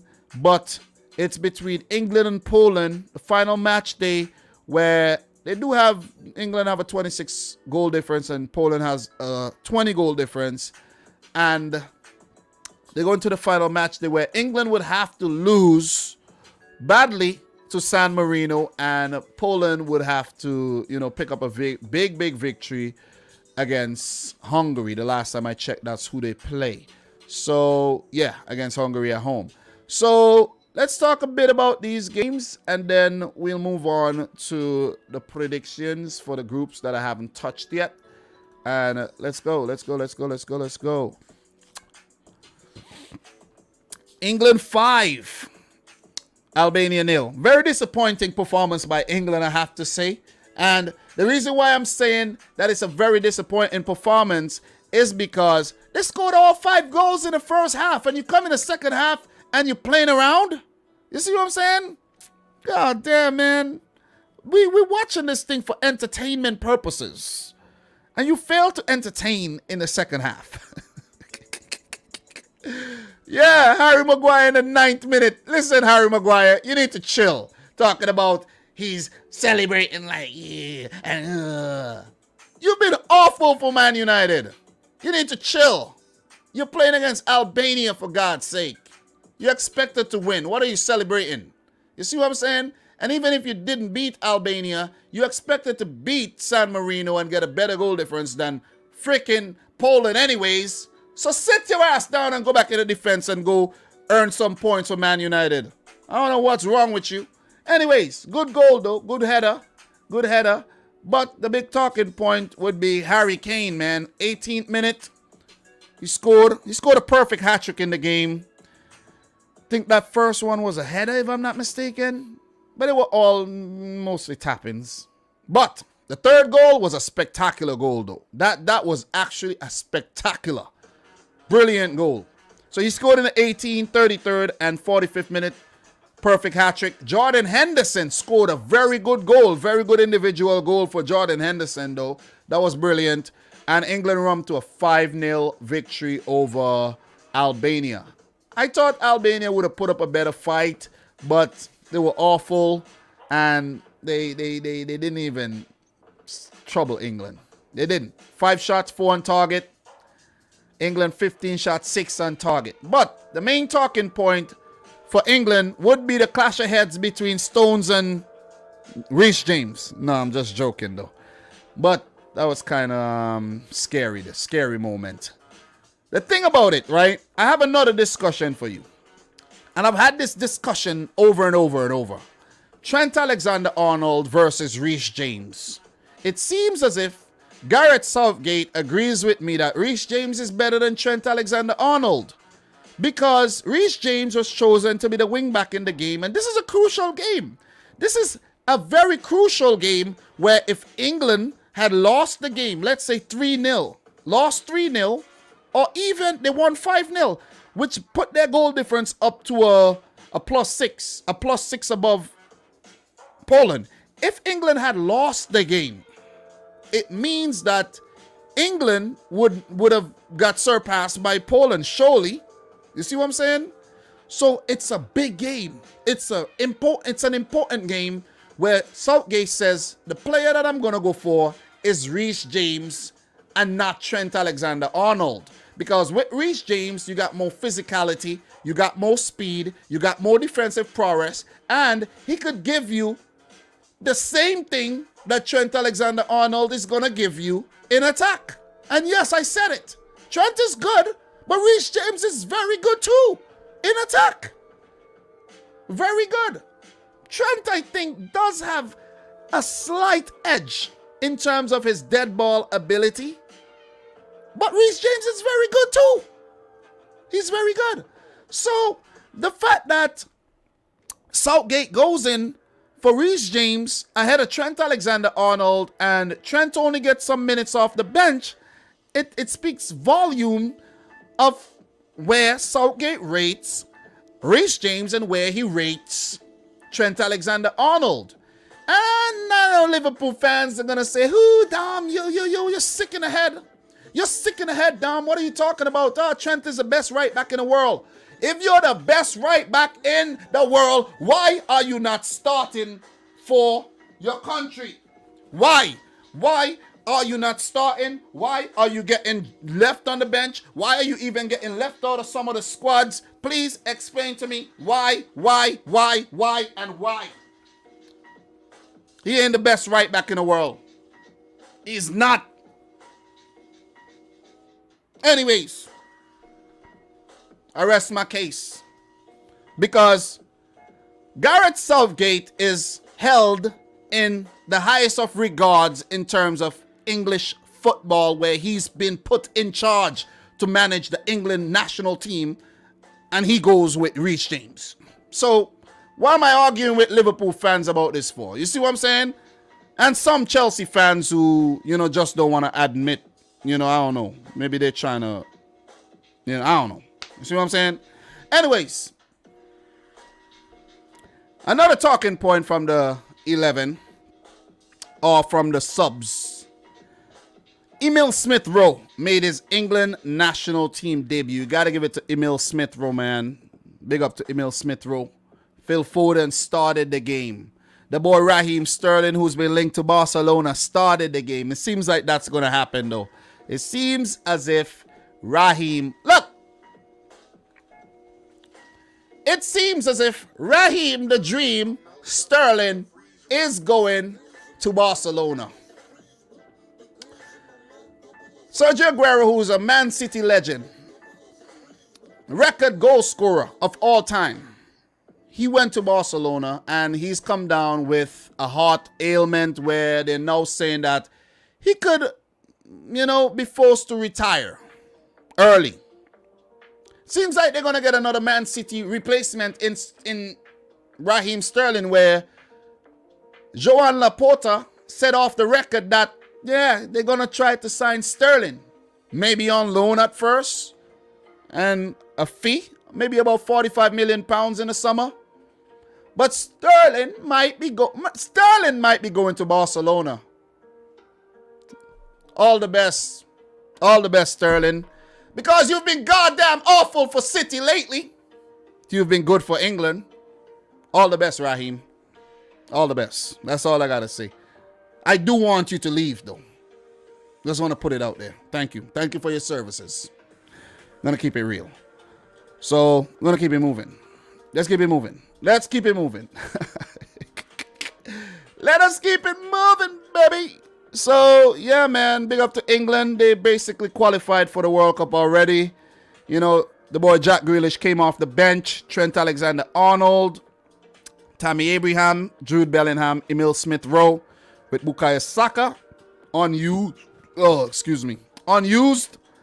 And I'm pretty sure that all these guys are going to play against San Marino, where Ramsdale may get a start.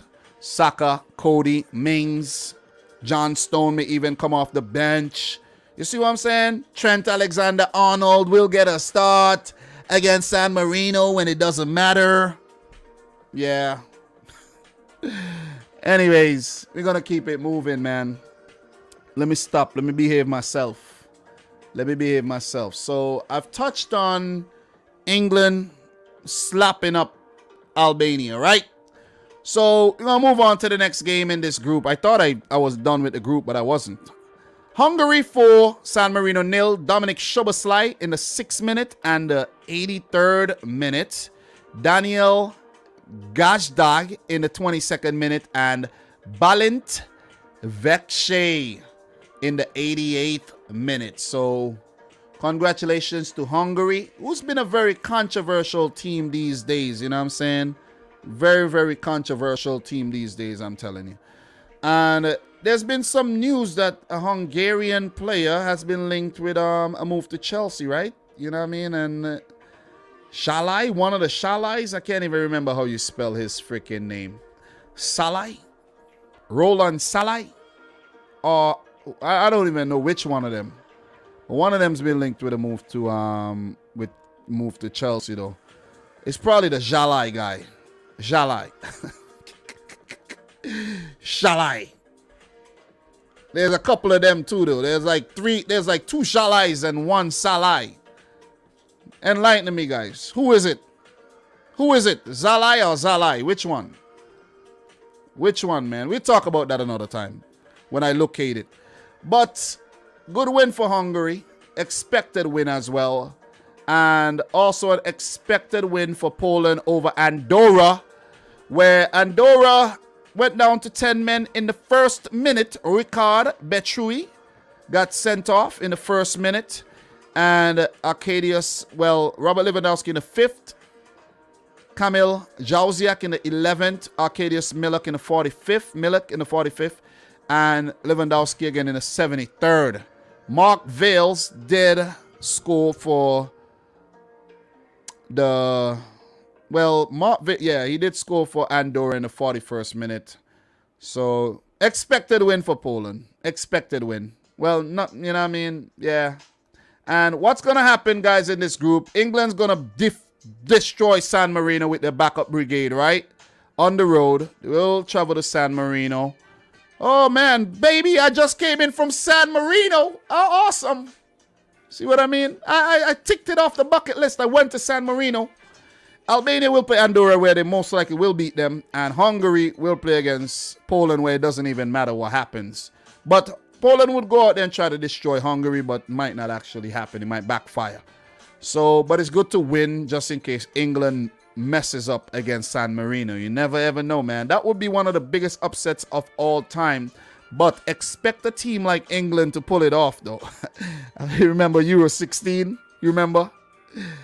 Anyways, we got Group C, F, and I to talk about. All right?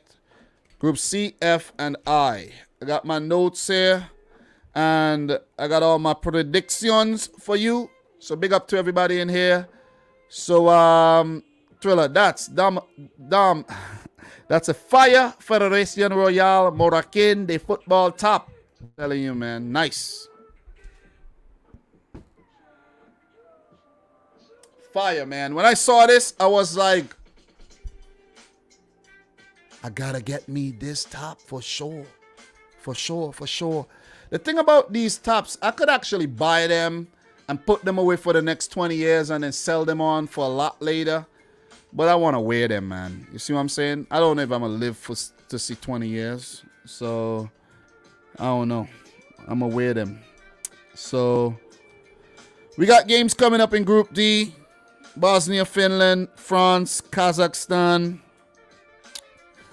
Group E, Wales versus Belarus, Belgium versus Estonia. That could get very, very ugly. Wales versus Belarus. You never know with this Wales team, man. Wales, very, very weird team. Group G, Montenegro versus the Netherlands. They could, you know, be given a scare there. Turkey versus Gibraltar. That could get very, very ugly for Gibraltar. Or who knows, Turkey might just mess up, you know what I mean? After all, Stefan Kuntz is in charge, you know. That was just a joke, though. But Norway play Latvia without Erling Haaland. So, all right. So, big up to everybody in here, man. Zakir Hussein, who says, looking great, Dom. Yeah, thank you very much. Pierre Paquete in the house. Everybody. Valentin Theodore Grandet in the house. Thank you very much. Attila Salai. Thank you very much, man. Thank you very much for the spelling, because I was getting the spelling really, really wrong. Attila Salai. I have to actually, let me see something. Yeah, okay. All right. Oh, that's the younger one. Okay. That's the younger one. He's about 22 years old. Okay. All right. You sure? Are you sure? Are you sure it's not the other one? Are you sure? Because I don't see nothing on the other one here. Yeah, are you sure, man? I think it might be the other one, you know. Oh, you might be right. You might be right. Let me see something. All right. Yeah, it's actually that one. It's actually that one. You're right about that one. That one is in high. People are really looking for that one. I don't know, man. I don't know. These guys are. I don't know. I did have the article, but I lost it. I see that Atletico Madrid are linked to him. The one that Chelsea's linked to, I don't know. It might be the other Shalai though. Roland Shalai or something like that. I don't know. I'm confusing myself. Anyways, man, let's go. Let's go. Let's go back. Let's go back, man. Let's go back. Anyways.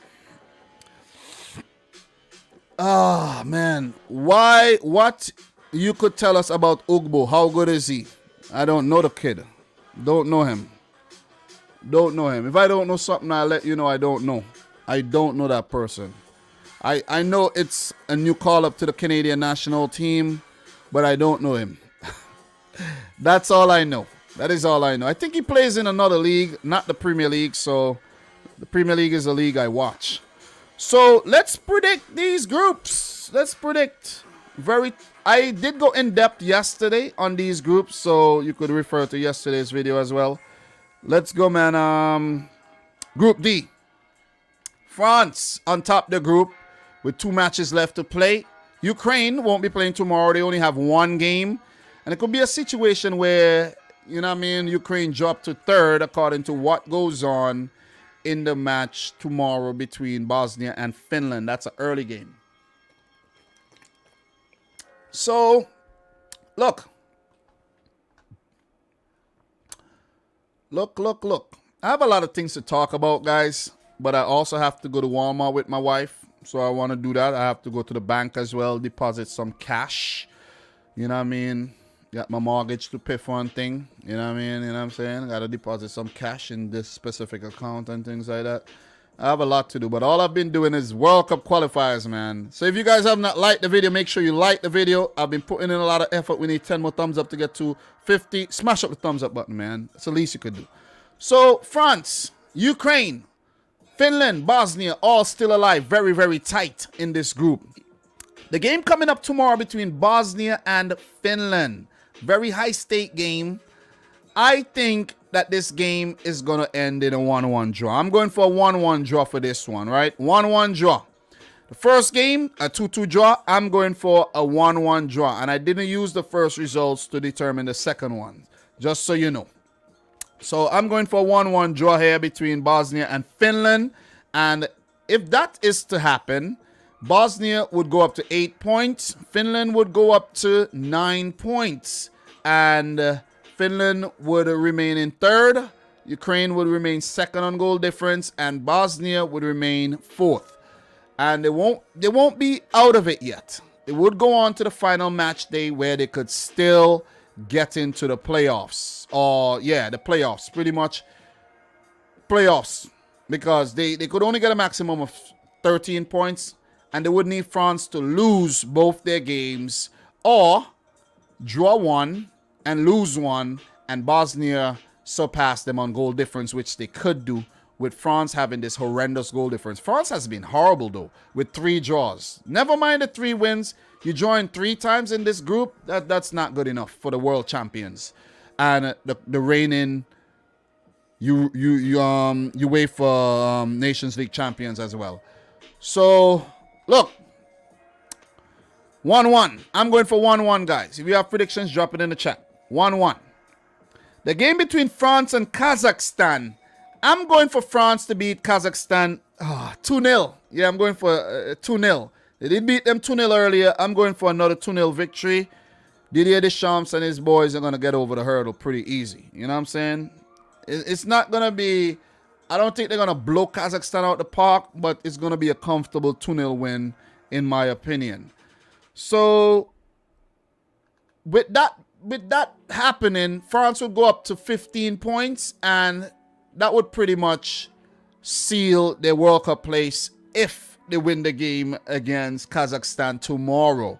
So I'm going for France to qualify for the World Cup tomorrow with a win over Kazakhstan, because Finland, they could get 14 points, and if France draw the next 2 games, Finland could pass France on goal difference, and the same goes for Bosnia. But for Ukraine, I don't think they'll be able to get past France because they only have 1 game left. This group is very, very tight right now, but I think France will take it, and it will leave the playoff spot in the balance between Ukraine, Finland, and Bosnia and Herzegovina. So if Bosnia wins their game against Finland, they go up to 10 points. If Finland win, they go up to 11 points. So that would eliminate Bosnia if Finland do pick up the win. Definitely eliminated. And it would be Finland and Ukraine scrapping it out for that playoff spot.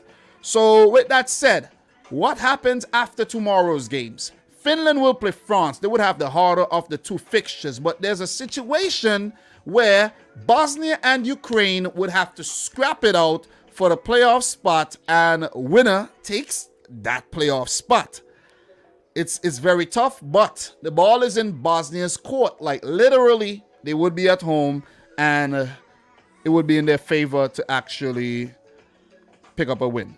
So that'll be it for Group D. That's my predictions. What are you guys saying in the chat? France to win 1-0. I think Bosnia will win 2-1. They will clutch it at the end. Can't trust this Finland team. MW Choli say, yes, go Finland. You know, you have Timo Pukki, Marcus Fors. You have Hradetsky in goal. And I don't know the Finland team that well, but, you know, there's a few other players I could mention that, you know, have a lot of quality. So, did you talk about Matty Cash debut for Poland? Yesterday, I talked about him getting the call-up, but I did not touch on Cash getting his debut for Poland. But I have been talking about that for months now, actually, because I covered it previously. I don't think I put out a clip on it, but I have been talking about that. So that's nothing new there. That is nothing new at all. That is nothing new. But thanks for the information on that, though. Appreciate it. Definitely appreciate it. So, look, we're going to move on to the next group, and that's Group E, where Belgium, tomorrow, they play Estonia, and they pretty much qualify already, basically. If you look at the group, Czech Republic has 1 game left. Wales got 2 games left, but with Belgium coming up against a team like Estonia, Belgium are guaranteed to go up to 19 points and qualify tomorrow. So we'll have a few more teams clinching their spot at the World Cup tomorrow. With Belgium doing it, France could do it tomorrow as well, and we could see the Dutch could do it as well tomorrow. So Belgium versus Estonia. I'm going for Belgium to beat Estonia 6-0. What happened the last time they played? Let's find out. Let's find out. That was Belgium versus Estonia 5-2. I'm going for 6-0 this time around. And let's see how it works out. So, look, expect Belgium to qualify for the World Cup, even though it's the team that makes Roberto Martinez look good and not the other way around. I don't expect anything from Belgium at the World Cup at all. They did well at the 2018 event, but I don't expect them to win the thing. I promised myself not to predict Belgium to win nothing else. Disappointing. Seriously. Very, very disappointing in terms of tournaments. Too damn good not to win something. See what I mean? So, Wales versus Belarus. Wales and the Czech Republic are in a situation where one of these teams will qualify for the playoffs, irregardless to if they come in second or third, right? Because of the Nations League. I'm going for Wales to draw their game against Belarus. 2 goals, 2-2. 2-2 draw. They would go up to 12 points ahead of the Czech Republic with 1 game left to play. So those are the games coming up tomorrow in Group E. Belgium to clinch, and Wales cannot clinch it through the group tomorrow. But basically Wales and the Czech Republic are already through to the playoffs based on, you know, their Nations League ranking, and one of them will come in second and the other will go into the playoffs as well via the Nations League, if you understand what I'm saying. So we take a look at the fixtures right now in the group. What happened the last time Wales played Belarus, you may ask? It was a 3-2 win for Wales. It was very close, so I'm going for the game to draw this time around. Belarus aren't a pushover. They're not. And Wales struggled against Estonia as well the last month. So Wales versus Belarus 2-2. Belgium versus Estonia 6-0. And then Wales will come up against Belgium. Well, Czech Republic will play against Estonia, who they battered the last time they played them. From, you know, you go up, you scroll up, you could see 6-2 for the Czech Republic. So it doesn't matter. But Wales would want to do the job. If they could get, look, even if Wales, let's go back up to the table. Even if Wales gets something against Belarus, they will go up to 14 points. I think they'll lose to Belgium, but you never know. You never know. Belgium did draw a game, and that draw came against the Czech Republic. But you never know. They could get a draw and come in second. Let's say Wales beat, you know, Belarus. Czech Republic will beat Estonia to finish on 14 points with a superior goal difference than Wales. So Wales got to get something against Belgium, which I don't think they will. So Wales would depend on the playoff to go through. But it's all good. They would still be through to the playoffs. It's going to be a tough one, but once you're in the playoffs, it's a lottery, and any team could actually prevail and go through to the World Cup, where there'll be 3 playoff spots left, 3 playoff paths, and fight to the death. So it brings us to the final group, Group G. Netherlands. This is a tight one as well. Very tight, like my neck, very tense right now after sitting up for, you know, so long. The Netherlands, they come up against Montenegro. That's a road game. They have 19 points, and with a win, they would go up to 22 points, but that won't guarantee them a place unless Norway drops points against Latvia. And that's a possibility, because Latvia, they could be a thorn in your side. But the game between the Netherlands and Montenegro, I'm going for Netherlands to beat Montenegro 3-1. What was the result when they played the first time? The Netherlands versus Montenegro here. Netherlands versus Montenegro 4-0. Pretty much expected for them to win. They're under a lot of pressure after missing the 2018 World Cup. And they should be back as group leaders, in my opinion. You know, it would be a weird World Cup without the Dutch again, right? Have made it to the finals 3 times without ever winning it. Weird team, right? Norway against Latvia. I'm going for them to beat Latvia 3-1. What happened the last time Norway met Latvia? Norway versus Latvia. It was a 2-0 win for Norway. So, pretty quality prediction I made there, where I didn't look back at the previous results. I can't remember those results. I did remember Turkey beat the Netherlands on the first day, and they were all hyped up. And Turkey, you know, Turkish fans were, you know, they thought that things were going to be easy. But it's not, because Turkey right now are third, and they would need Norway to drop some points here. Because Turkey, they play Gibraltar, and I'm going for Turkey to beat Gibraltar 4-0. Turkey will go up to 18 points.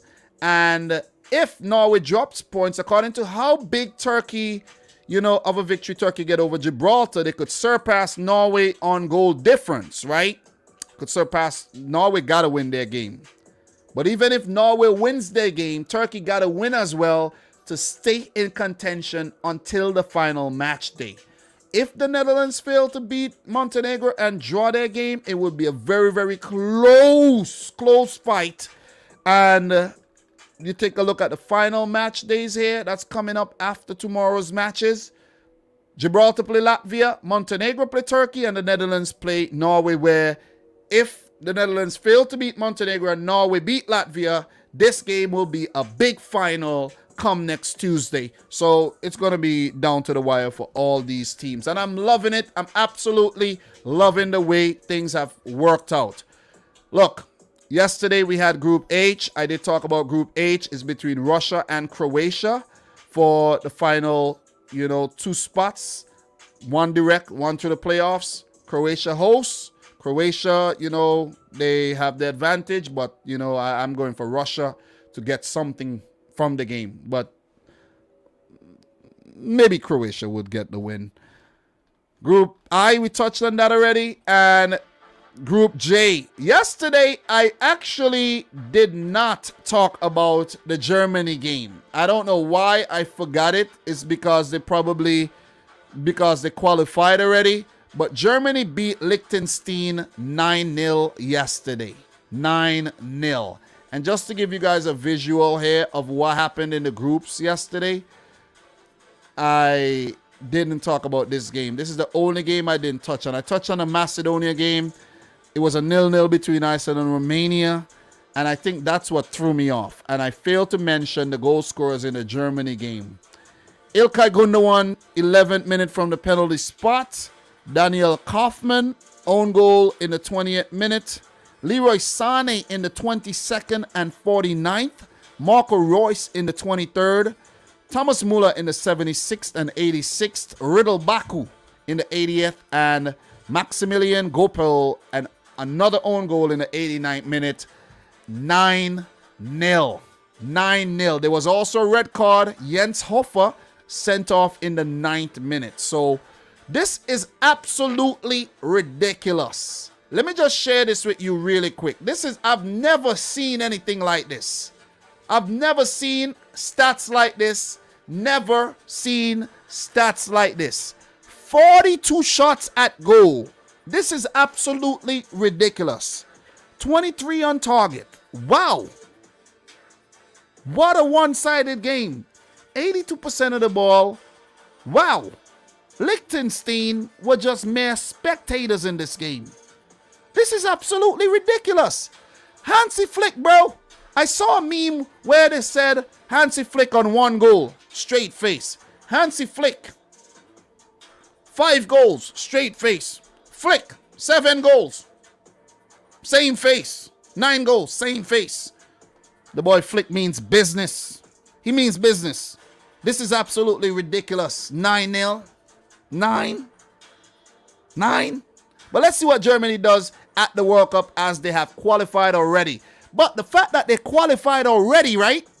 And they play Liechtenstein, you would think that they would ease up and Neuer would actually get a break. You would think that they would say, listen, man, you guys just take a break. We're going to call up some youth players and we're going to send them out to play. But no, Muller starting, Royce, Goretzka, Gundogan, Sané, these are all first-team players. Kehrer lately, Rudiger, Hoffman have been starting some games. Neuer, you would look at the bench, right? And you would say, why not give guys like Jaxler a start? You know what I'm saying? Give the poor Bernd Leno, not playing much at Arsenal, just give him a little run out. You feel me? Give him a little run out. But no, Germany might actually do that in their next game though. But it's nice to see Lucas Mecha, formerly of Man City, not given a chance at City under Pep Guardiola, but he's doing well at Wolfsburg, and he's even playing for the German national team though. So you definitely gotta give it to Lucas Mecha, man. You see what I'm saying? Who knows? His brother Felix might be in the team by the time you know it. But big win for Germany. Didn't touch on it yesterday, so I figured I'll talk about it today. You know what I'm saying? You know what I mean? Know what I mean? There's probably a few other games I missed, I didn't talk about, but we're not gonna get into that right about now. So yeah, there's a game that I failed to mention yesterday that the boy I think his name is Gerson Rodriguez scored an overhead bicycle kick yesterday for Luxembourg against Azerbaijan. So big up to Gerson Rodriguez there as well. So yeah, awesome stuff. Guys, I've been live for 2 hours. As I mentioned, I got some things to do. I've been busy. We have in 2 hours, we got 3 CONCACAF games coming up, and in an hour, half hour, the game between Honduras and Panama, I think, is starting. So I gotta go, man. I wish I could stay here for another 2 hours and talk to y'all, but according to how things go, I might come back later. I might, maybe not. I'll just maybe do a recording session by myself, talking about the CONCACAF games and, you know, recap a few things, man. You see what I mean? So Thriller says, just saw your YouTube short about Mo Salah, another fire Puma national team top, this time Ghana Black Stars. Yeah, man. And I've been putting out the content though, guys. You're not going to get all the notifications, and that's why I put out the content, because I don't want to bombard people with notifications. You're not going to get all the notifications. I think you're only allowed 3 notifications per day. So I keep that in mind, and I put out the content because I'm not that type of YouTuber that puts out a video every 3 days. Sit down, talking head video, well, you know, edited every 3 days. That's not my thing. To me, that's not effective for me. I've tried things like that in the past. That's not effective for me. And I mean, I want to get the information to you. I want to get the reactions to you. I want to get, you know, it's all about entertainment. You know what I'm saying? I want to get it to you. Some people are not entertaining on here. Just keep that in mind. There's some people on here, they're not entertaining at all. There's no entertainment value. None. But with me, you're going to get entertained. That was weird, though. But it is what it is. Oh, man, those African World Cup qualifiers are very, very funny, man. I seen a player hugging up another player in a tackle, and it was funny. The other players are starstruck playing against Mo Salah and Riyad Mahrez, taking one in selfies.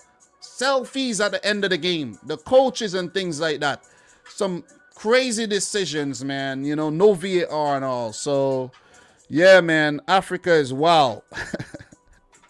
Africa is wild. You know, no pun intended either. You know what I mean? You know, there's a, you know, safari. You know what I mean? The jungles of Congo. Yeah, but Africa is wild, man. I'm telling you. Wow, wow, wow. So, guys, yeah, man. Just want to put out the content out there. You know, when you put out the content, I might do a live stream. It's 3-4 hours. You might not want to watch it. But if I put a clip of 5, 6, 7, 8, 10 minutes, 15 minutes, you might just watch it. That's the reason for the clips, if you don't know. And I'm also building up a body of work in terms of the playlists. You know, for those guys who are subscribed to the playlist, they get the videos, they'll watch the playlist. And it's easier to watch the stuff in, you know, small chunks as well. Some people prefer that. So, guys, smash up the thumbs up button if you're yet to do so. Definitely appreciate you doing that. We need 8 more to get to 50. And I'm pretty sure there's 8 people in here who have not liked the video. Guys, in terms of tomorrow, games from Africa, games coming up from Europe. And it's only Africa and Europe tomorrow, I think, right?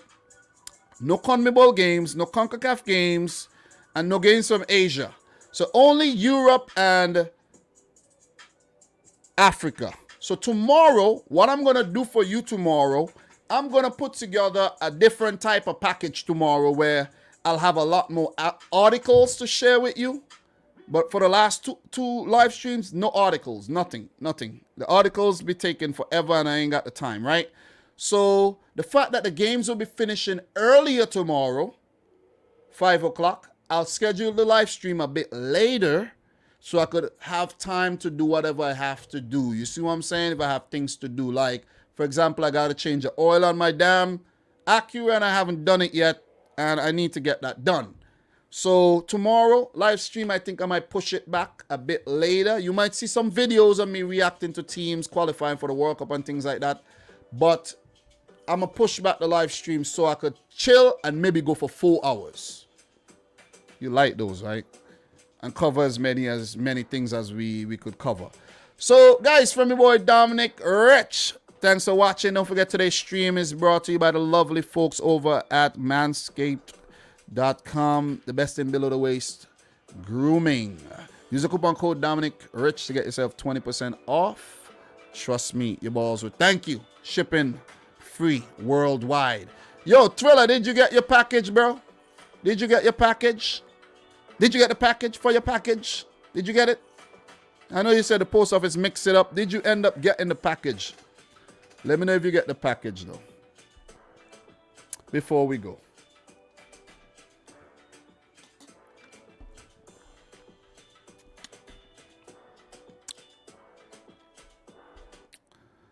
All right.